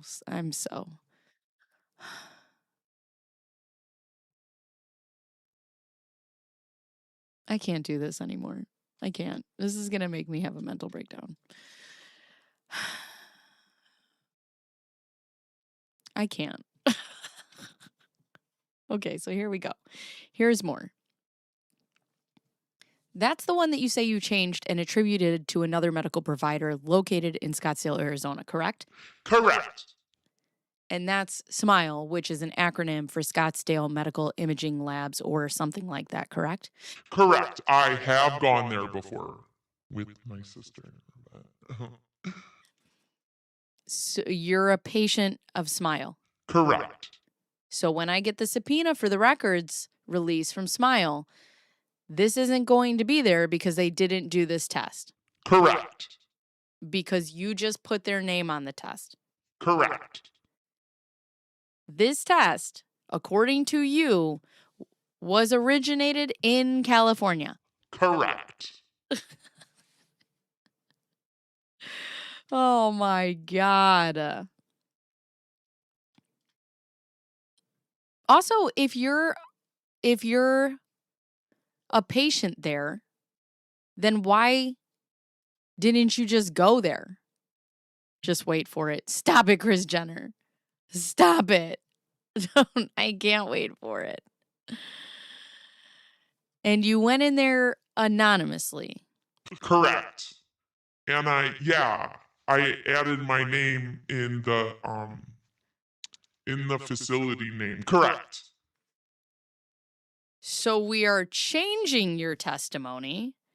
So it's not you originally said you just changed and added the word smile, but now under oath you were saying that you added your name to it too, correct? Correct. I just love that she's like, yes. Like just, okay, right. And your date of birth? Yeah, I changed the title.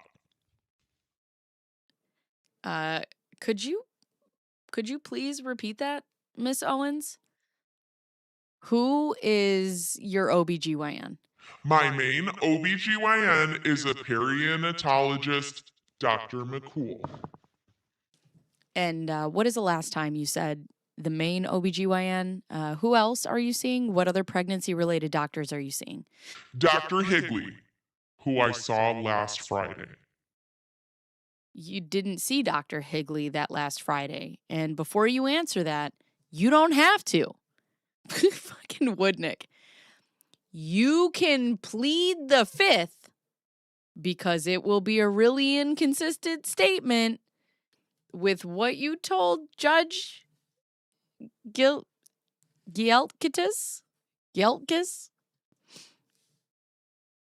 I had an appointment with Dr. Higley. You said you specifically told Judge G under oath that you saw Dr. Higley the week before.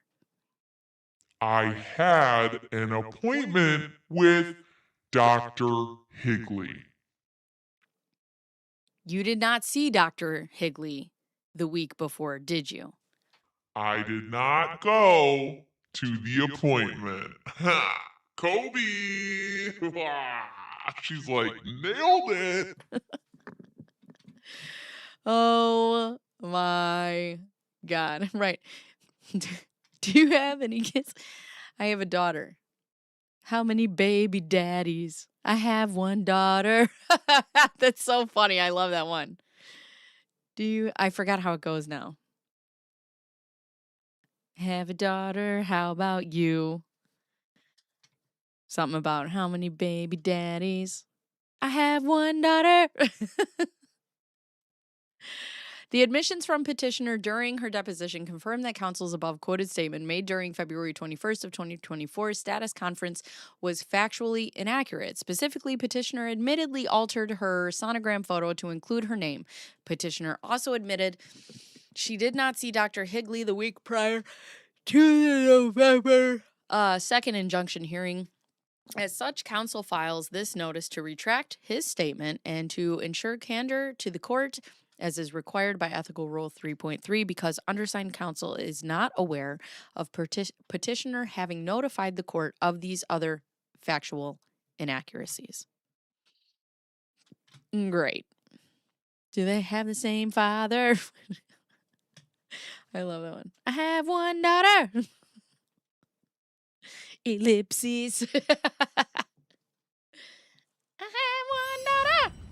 All right. What were we reading next? Breathe. I can't.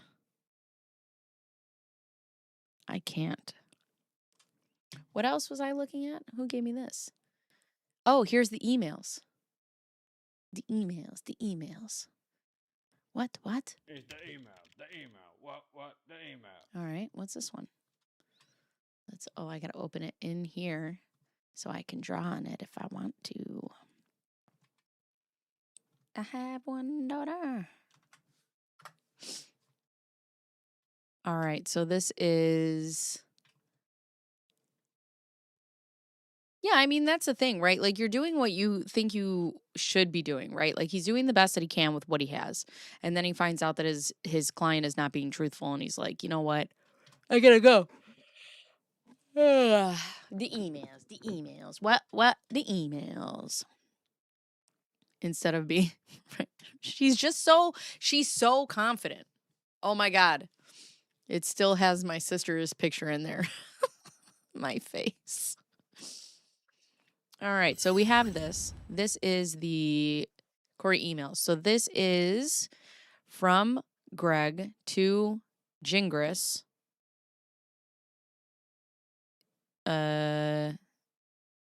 Isabel and Mary Beth. Is this what I want to read?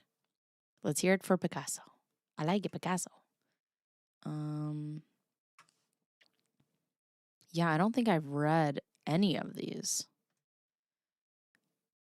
David. All right, so this is from Kobe. All right, here we go. I need my Zaddy music because this is from Greg. From Greg Woodnick. And he's like, hey, did I hear Lexi moved to Texas with her husband? Here, let's draw Texas. It's from memory. It's like this, and then like this, and then like that. Hey, that's a pretty good Texas. Press like and subscribe. With her husband, also a lawyer and great guy who clerked for me moons ago, Billy T will know what was going on in that office if you're getting a bounce break from Lexi's email address. I can't imagine that was not given her file, given Laura filed a bar complaint against her. It was investigated and dismissed.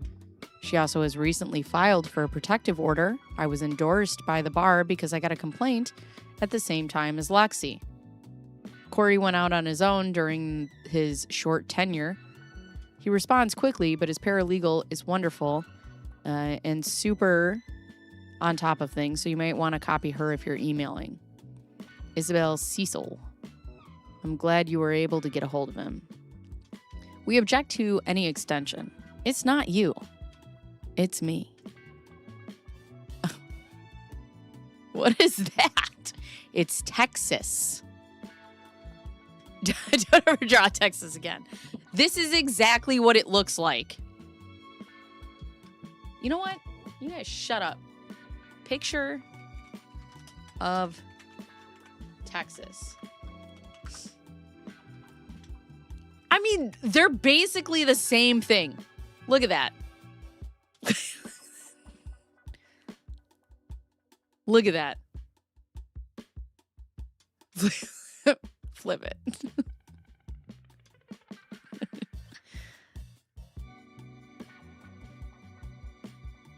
So,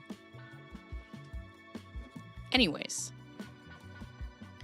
you are just the umpteenth attorney and the umpteenth who thinks they can get this resolved only to be fired or need to withdraw for ethical reasons. I appreciate and I'm really respecting your cautious approach not to step in dog shit.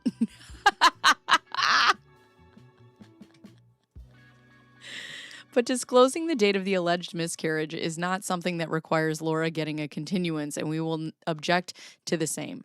Giving us the picture and timestamp for a forensic technology expert, Brian Newmaster, when there is already admissions of record fraud and a trial in 2 months is also not something that requires delay. And as we said before, we will address the photo if it is complemented by the alleged verifiable metadata and medical record. Oh yeah, just give the medical data or the metadata.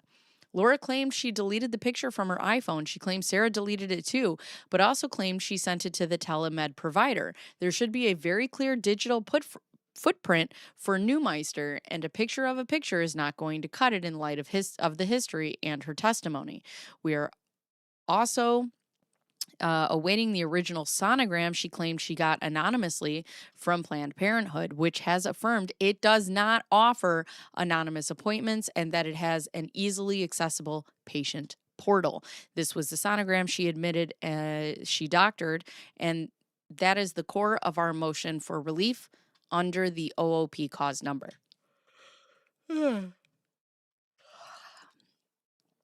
Stepping in dog shit. I think it's a beautiful Texas. Thank you, Seamus.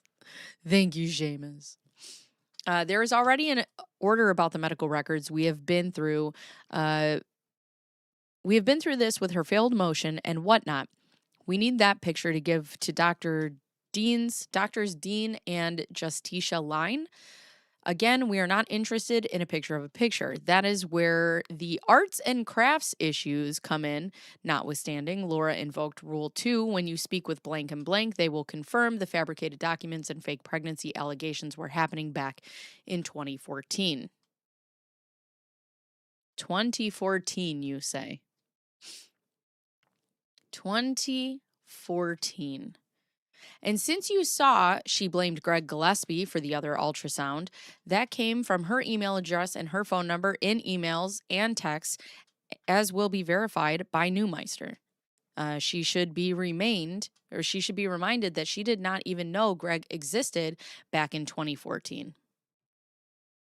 Ooh, girl.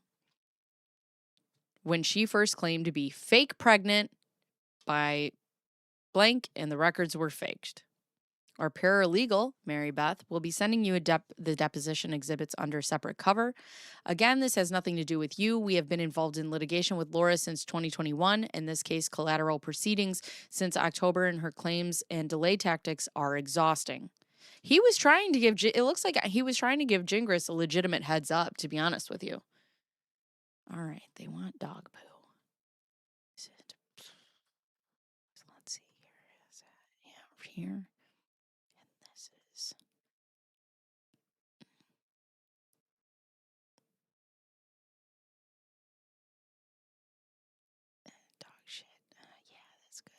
Looks good.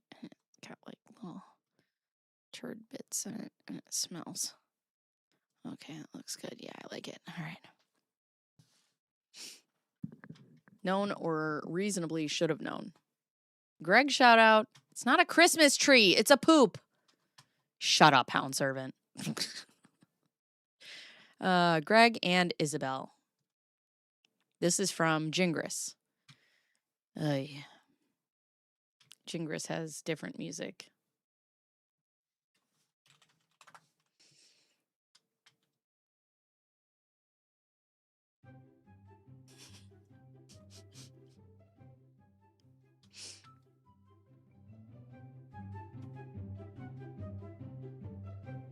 Quick follow-up on things. Per the attached email, I just learned that Laura's first attorney, Alexis, is no longer with the modern law firm. Unfortunately, her AZ Bar record still shows her working there, but apparently LinkedIn has been updated to show that she has left AZ and moved to Texas.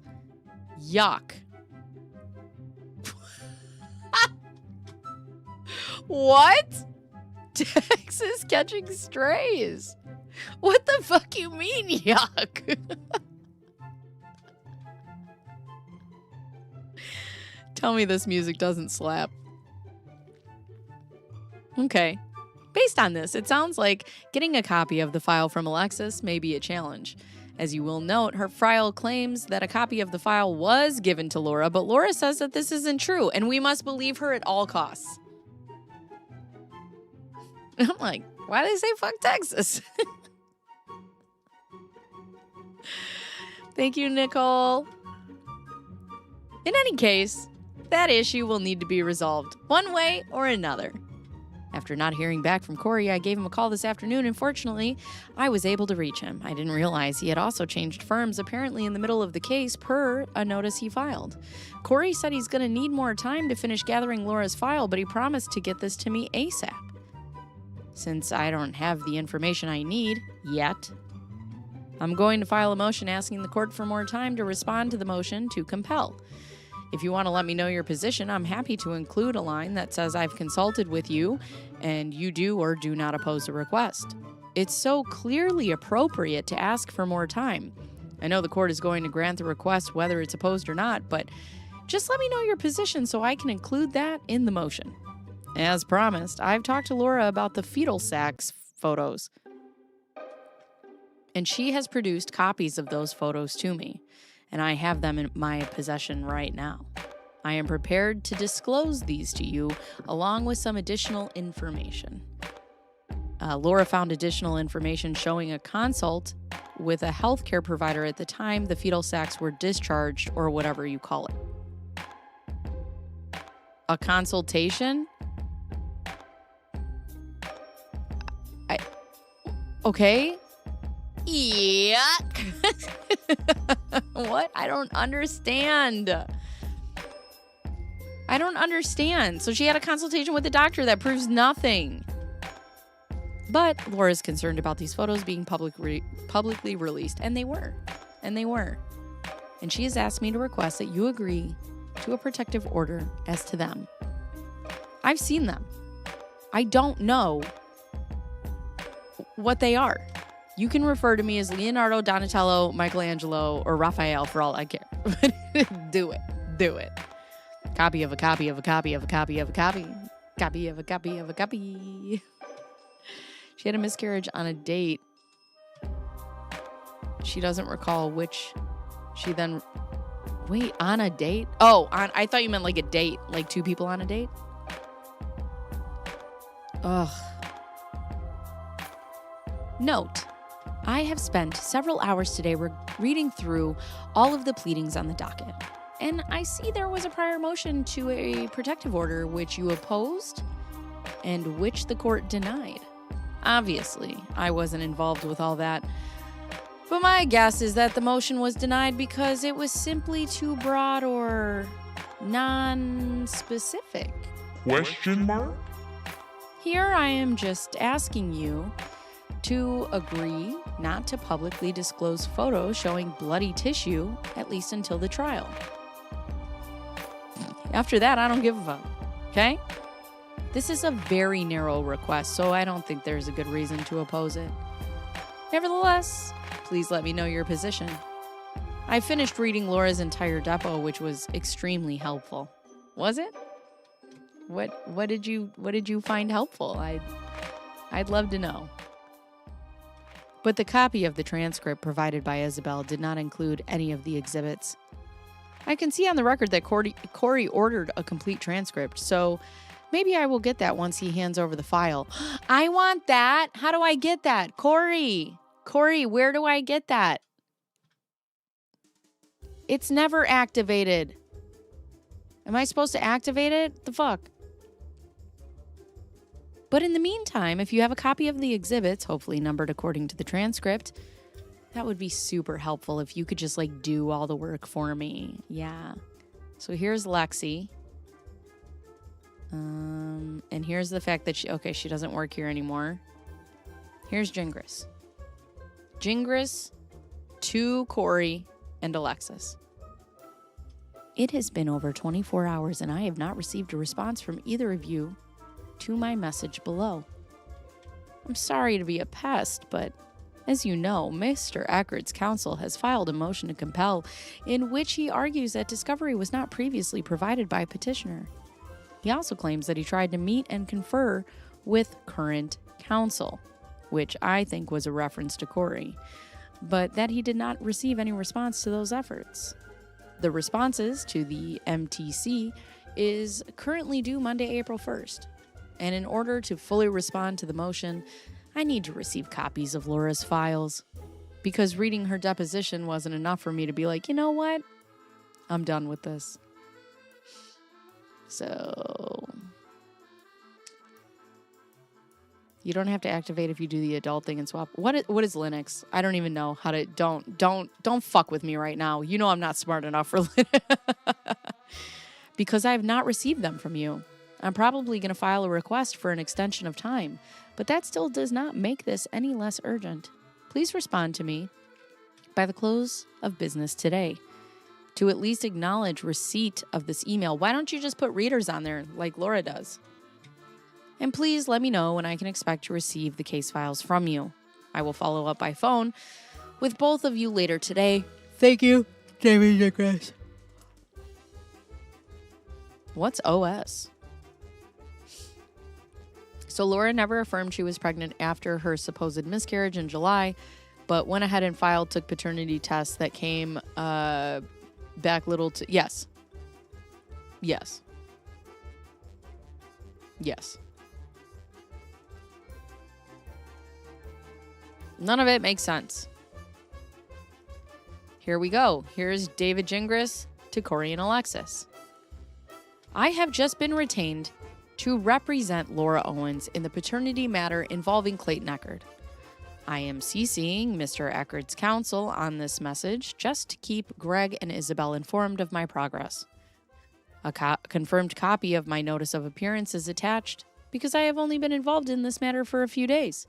I'm still getting caught up. As a part of that effort, I need to request copies of Laura's file from both of your offices. I have access to all the pleadings on ECR, so please do not send any of those. Instead, I'm mainly looking for two things, okay? Copies of all case-related correspondence and copies of any Rule 49 disclosures and documents, which presumably would have been sent to Mr. Eckert's counsel and thus may already be covered by the first part of my request. Ideally, if you use Outlook, I'll just take the emails in whatever form is easiest for you to produce.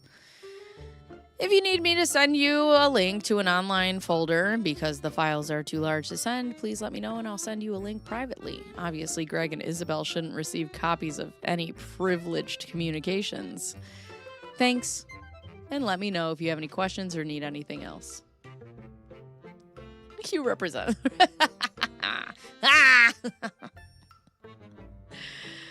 Oh, God. Hi, Anita. How are you?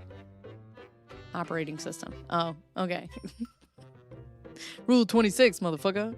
If a test I took back came little to no fetal DNA, Laura's answer is to just take another paternity test instead of freaking out as a pregnant. Right. This is from David Gingras to Greg Woodnick. Greg, let me speak to Laura about the request for the photo of the sacks. Hate that word.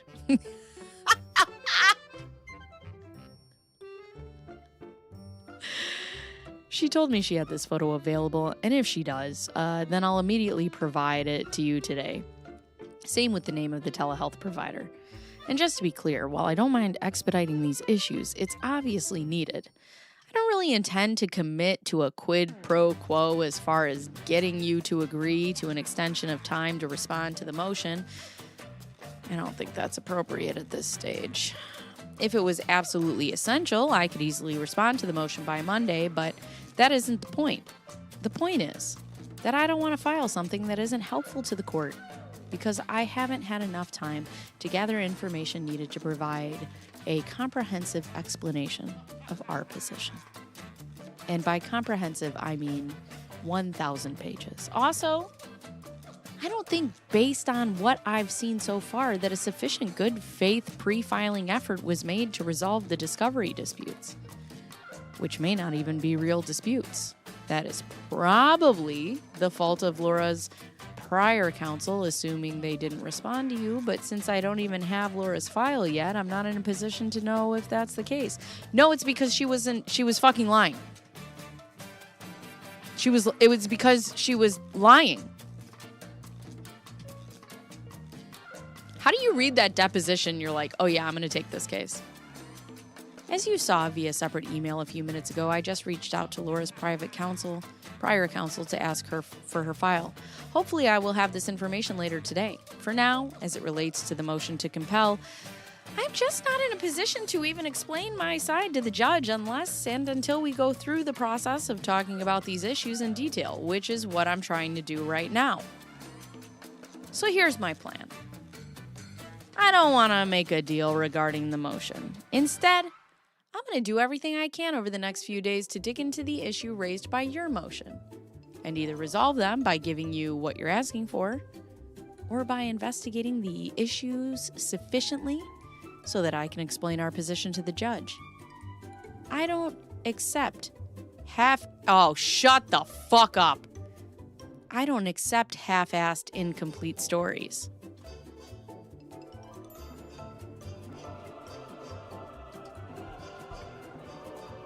You don't?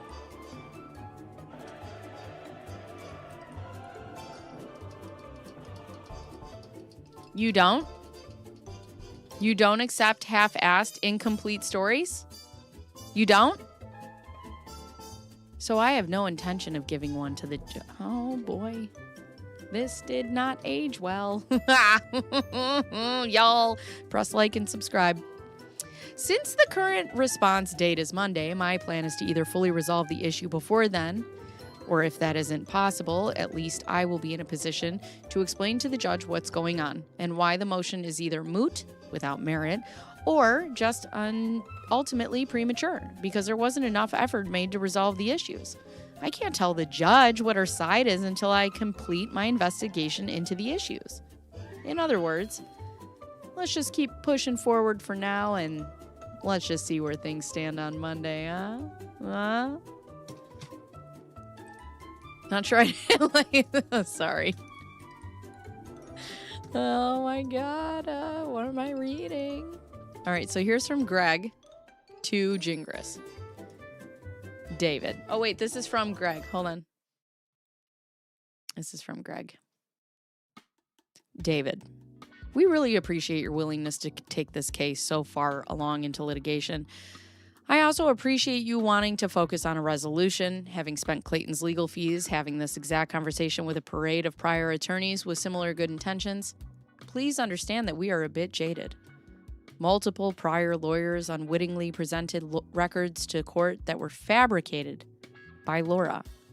Those records not only were medical, but also included fake letters from law firms.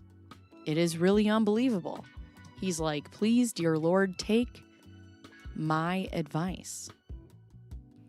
Put bluntly, Laura has misused court processes in multiple states to perpetuate the most bizarre of cons for relationships.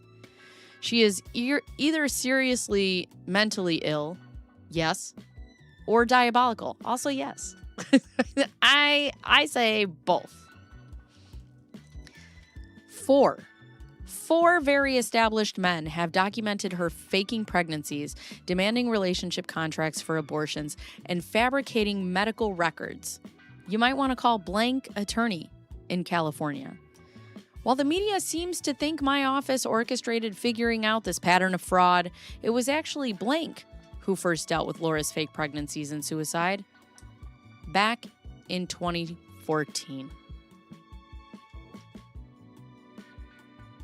We are looking for a finding that the filing and subsequent filings were malignant per Rule 26 in the chat. I need like a Rule 26 thing. Per Rule 26, etc. We get that Laura may be judgment proof, as prior attorneys have discussed, but of course, that is not the legal standard, and Clayton's ability to collect a fee's judgment is not really our focus.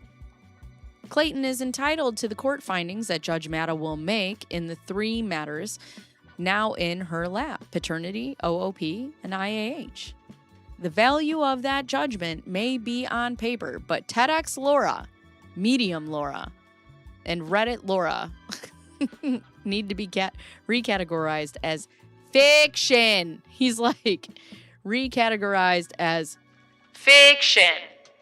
Because she will, the minute you are out of the case, or sooner, as she did with Corey, start spinning more yarn, emailing media, and sabotaging more of Clayton's professional endorsements with her nonsense. Note, there is currently an investigation regarding Laura pretending to be a Black Howard University reporter who does not exist, and distributing an article in the middle of this case, attempting to cancel Clayton, claiming he was involved with use of the N-word.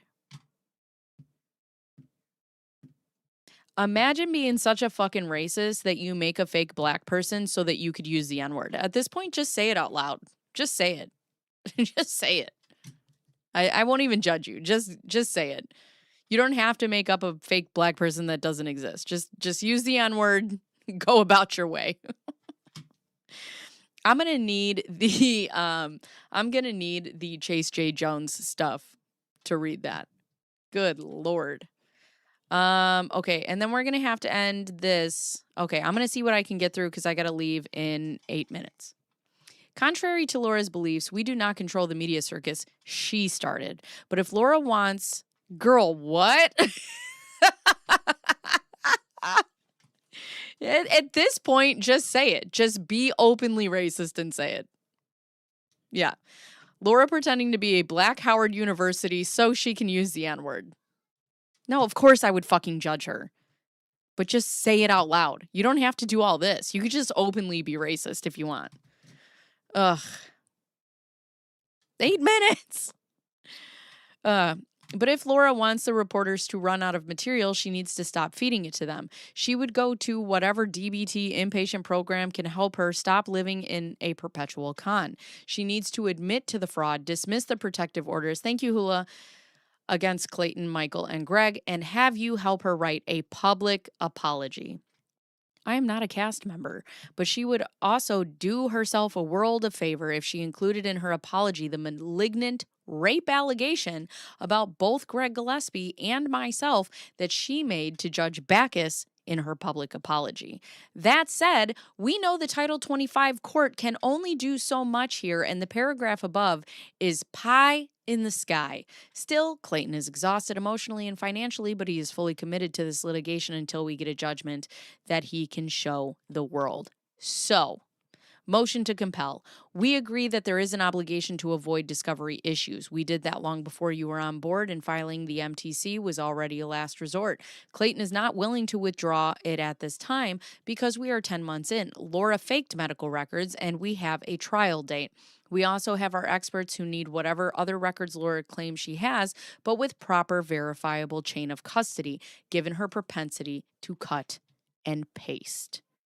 We would consider a brief extension for a response as a professional courtesy to you, as this is not your fault, but with some contingencies. Any extension would require Laura to immediately provide the picture she now suddenly claims has of the fetuses that she testified she deleted and did not have in her phone anymore, and that her sister deleted them. That information should be provided today from you. It will be time date stamped and will put an end to the great mystery of when the alleged miscarriage happened. She's a terrible actress, faux outrage. Yep. Oh, God. Right. And then you just know who they are. Just be out in the open. I would love it. Oh, my God. She would need it, Tony. Remember, she stated in court that she did not know. She stated in a deposition the same time. So how wonderful it would be to know by the date stamp on an image that will also be in her medical records from the telehealth doctor she sent the image to. As a woman, wouldn't you also want to know when you had a miscarriage? We are eager to read the records from the doctor who told her not to worry about miscarrying 20-week twin fetuses, which would actually be a fetal death warranting a death certificate under law. She must also immediately provide the name of the telehealth provider so we can obtain the records directly from them, which should include the photo per her sworn testimony. Laura knows there are no medical records that support her fake pregnancy narrative, as confirmed by the 7+ providers who have no records of ever seeing her, notwithstanding her deposition and testimony in 2 protective order proceedings. I trust you have reviewed the records from Planned Parenthood, Dr. McCool's office, and Dr. Higley, where they confirm that your client was never a patient there. We will issue another HIPAA records request for the Banner records, but expect them to similarly be lacking in evidentiary value. We appreciate you and have a lot to sift through, and you getting a brief extension is reasonable, but we need the telemed provider in the picture that has now magically appeared, contrary to her testimony today. Once we receive these, we can discuss what length of extension is reasonable and further discuss resolution options. Again, please do not take our instance here personally. You may withdraw or be fired before the ink dries here, and we need to move this forward. If it resolves sooner, that would be wonderful, and welcome Greg and Isabel. Oof. Well, he didn't know how that was going to end. Okay. This is the moment a good lawyer would have advised Laura to apologize. Right. But instead he walked her into 14 felony counts, folks. Oh, God. I want to see the cloud so bad. Show me the cloud. Okay. So where are we? We're page 9 of the emails. Okay. So let me put that in for tomorrow. We're page 9 out of 35 for in Discord gave them to me. And these are the emails. Okay, I have this written down. All right, if you guys are not subscribed, please consider doing so. If you can, also like the stream when it is done and it has uploaded. If you could hype it, that would also be great. I hate asking for likes and subs because it just feels bad. I don't like it. Also, we didn't do this today, so let's do one before I gotta go. Because that's what we do. We tell Laura Okay. to go to trial. Laura Owens. Thinking about it. Do it, do it. All right. We believe you. I bet. Tell your story. Okay. Go to trial. Yeah. You're not a liar. I know. We believe you. Bet you do. Do it, do it. Okay. Hey, Laura Owens. Go to trial. We believe you. Everybody else is lying. Go to trial. Laura Owens, you can do it. We believe you. Do we have any dates to look forward to? I don't believe so. Let's see. Hold on. Let's see. What do we have for I don't Oh, Laura is in court on August 28th. But then it's just, I think that's like a status update, and then we'll oh wait, oh no, I guess that is the one. That's the one where we'll know if she took it or not. And then we're just going to trial in October, end of October. Well, so they say. I don't believe, but yeah, it's a plea status. It's weird how much I like this. So 8:28. Okay, so tomorrow I will see you guys a bit early. I don't know what time yet. I have to be done by 1:30 because my sister has an appointment. Little Ham will be babysitting tomorrow. So I'll figure out what time is good for us, and then I will let you guys know. We will finish this tomorrow. You guys are the best. Please like, hype, subscribe, bang your face against the keyboard, set it on fire. I don't care. I love you guys. See you tomorrow.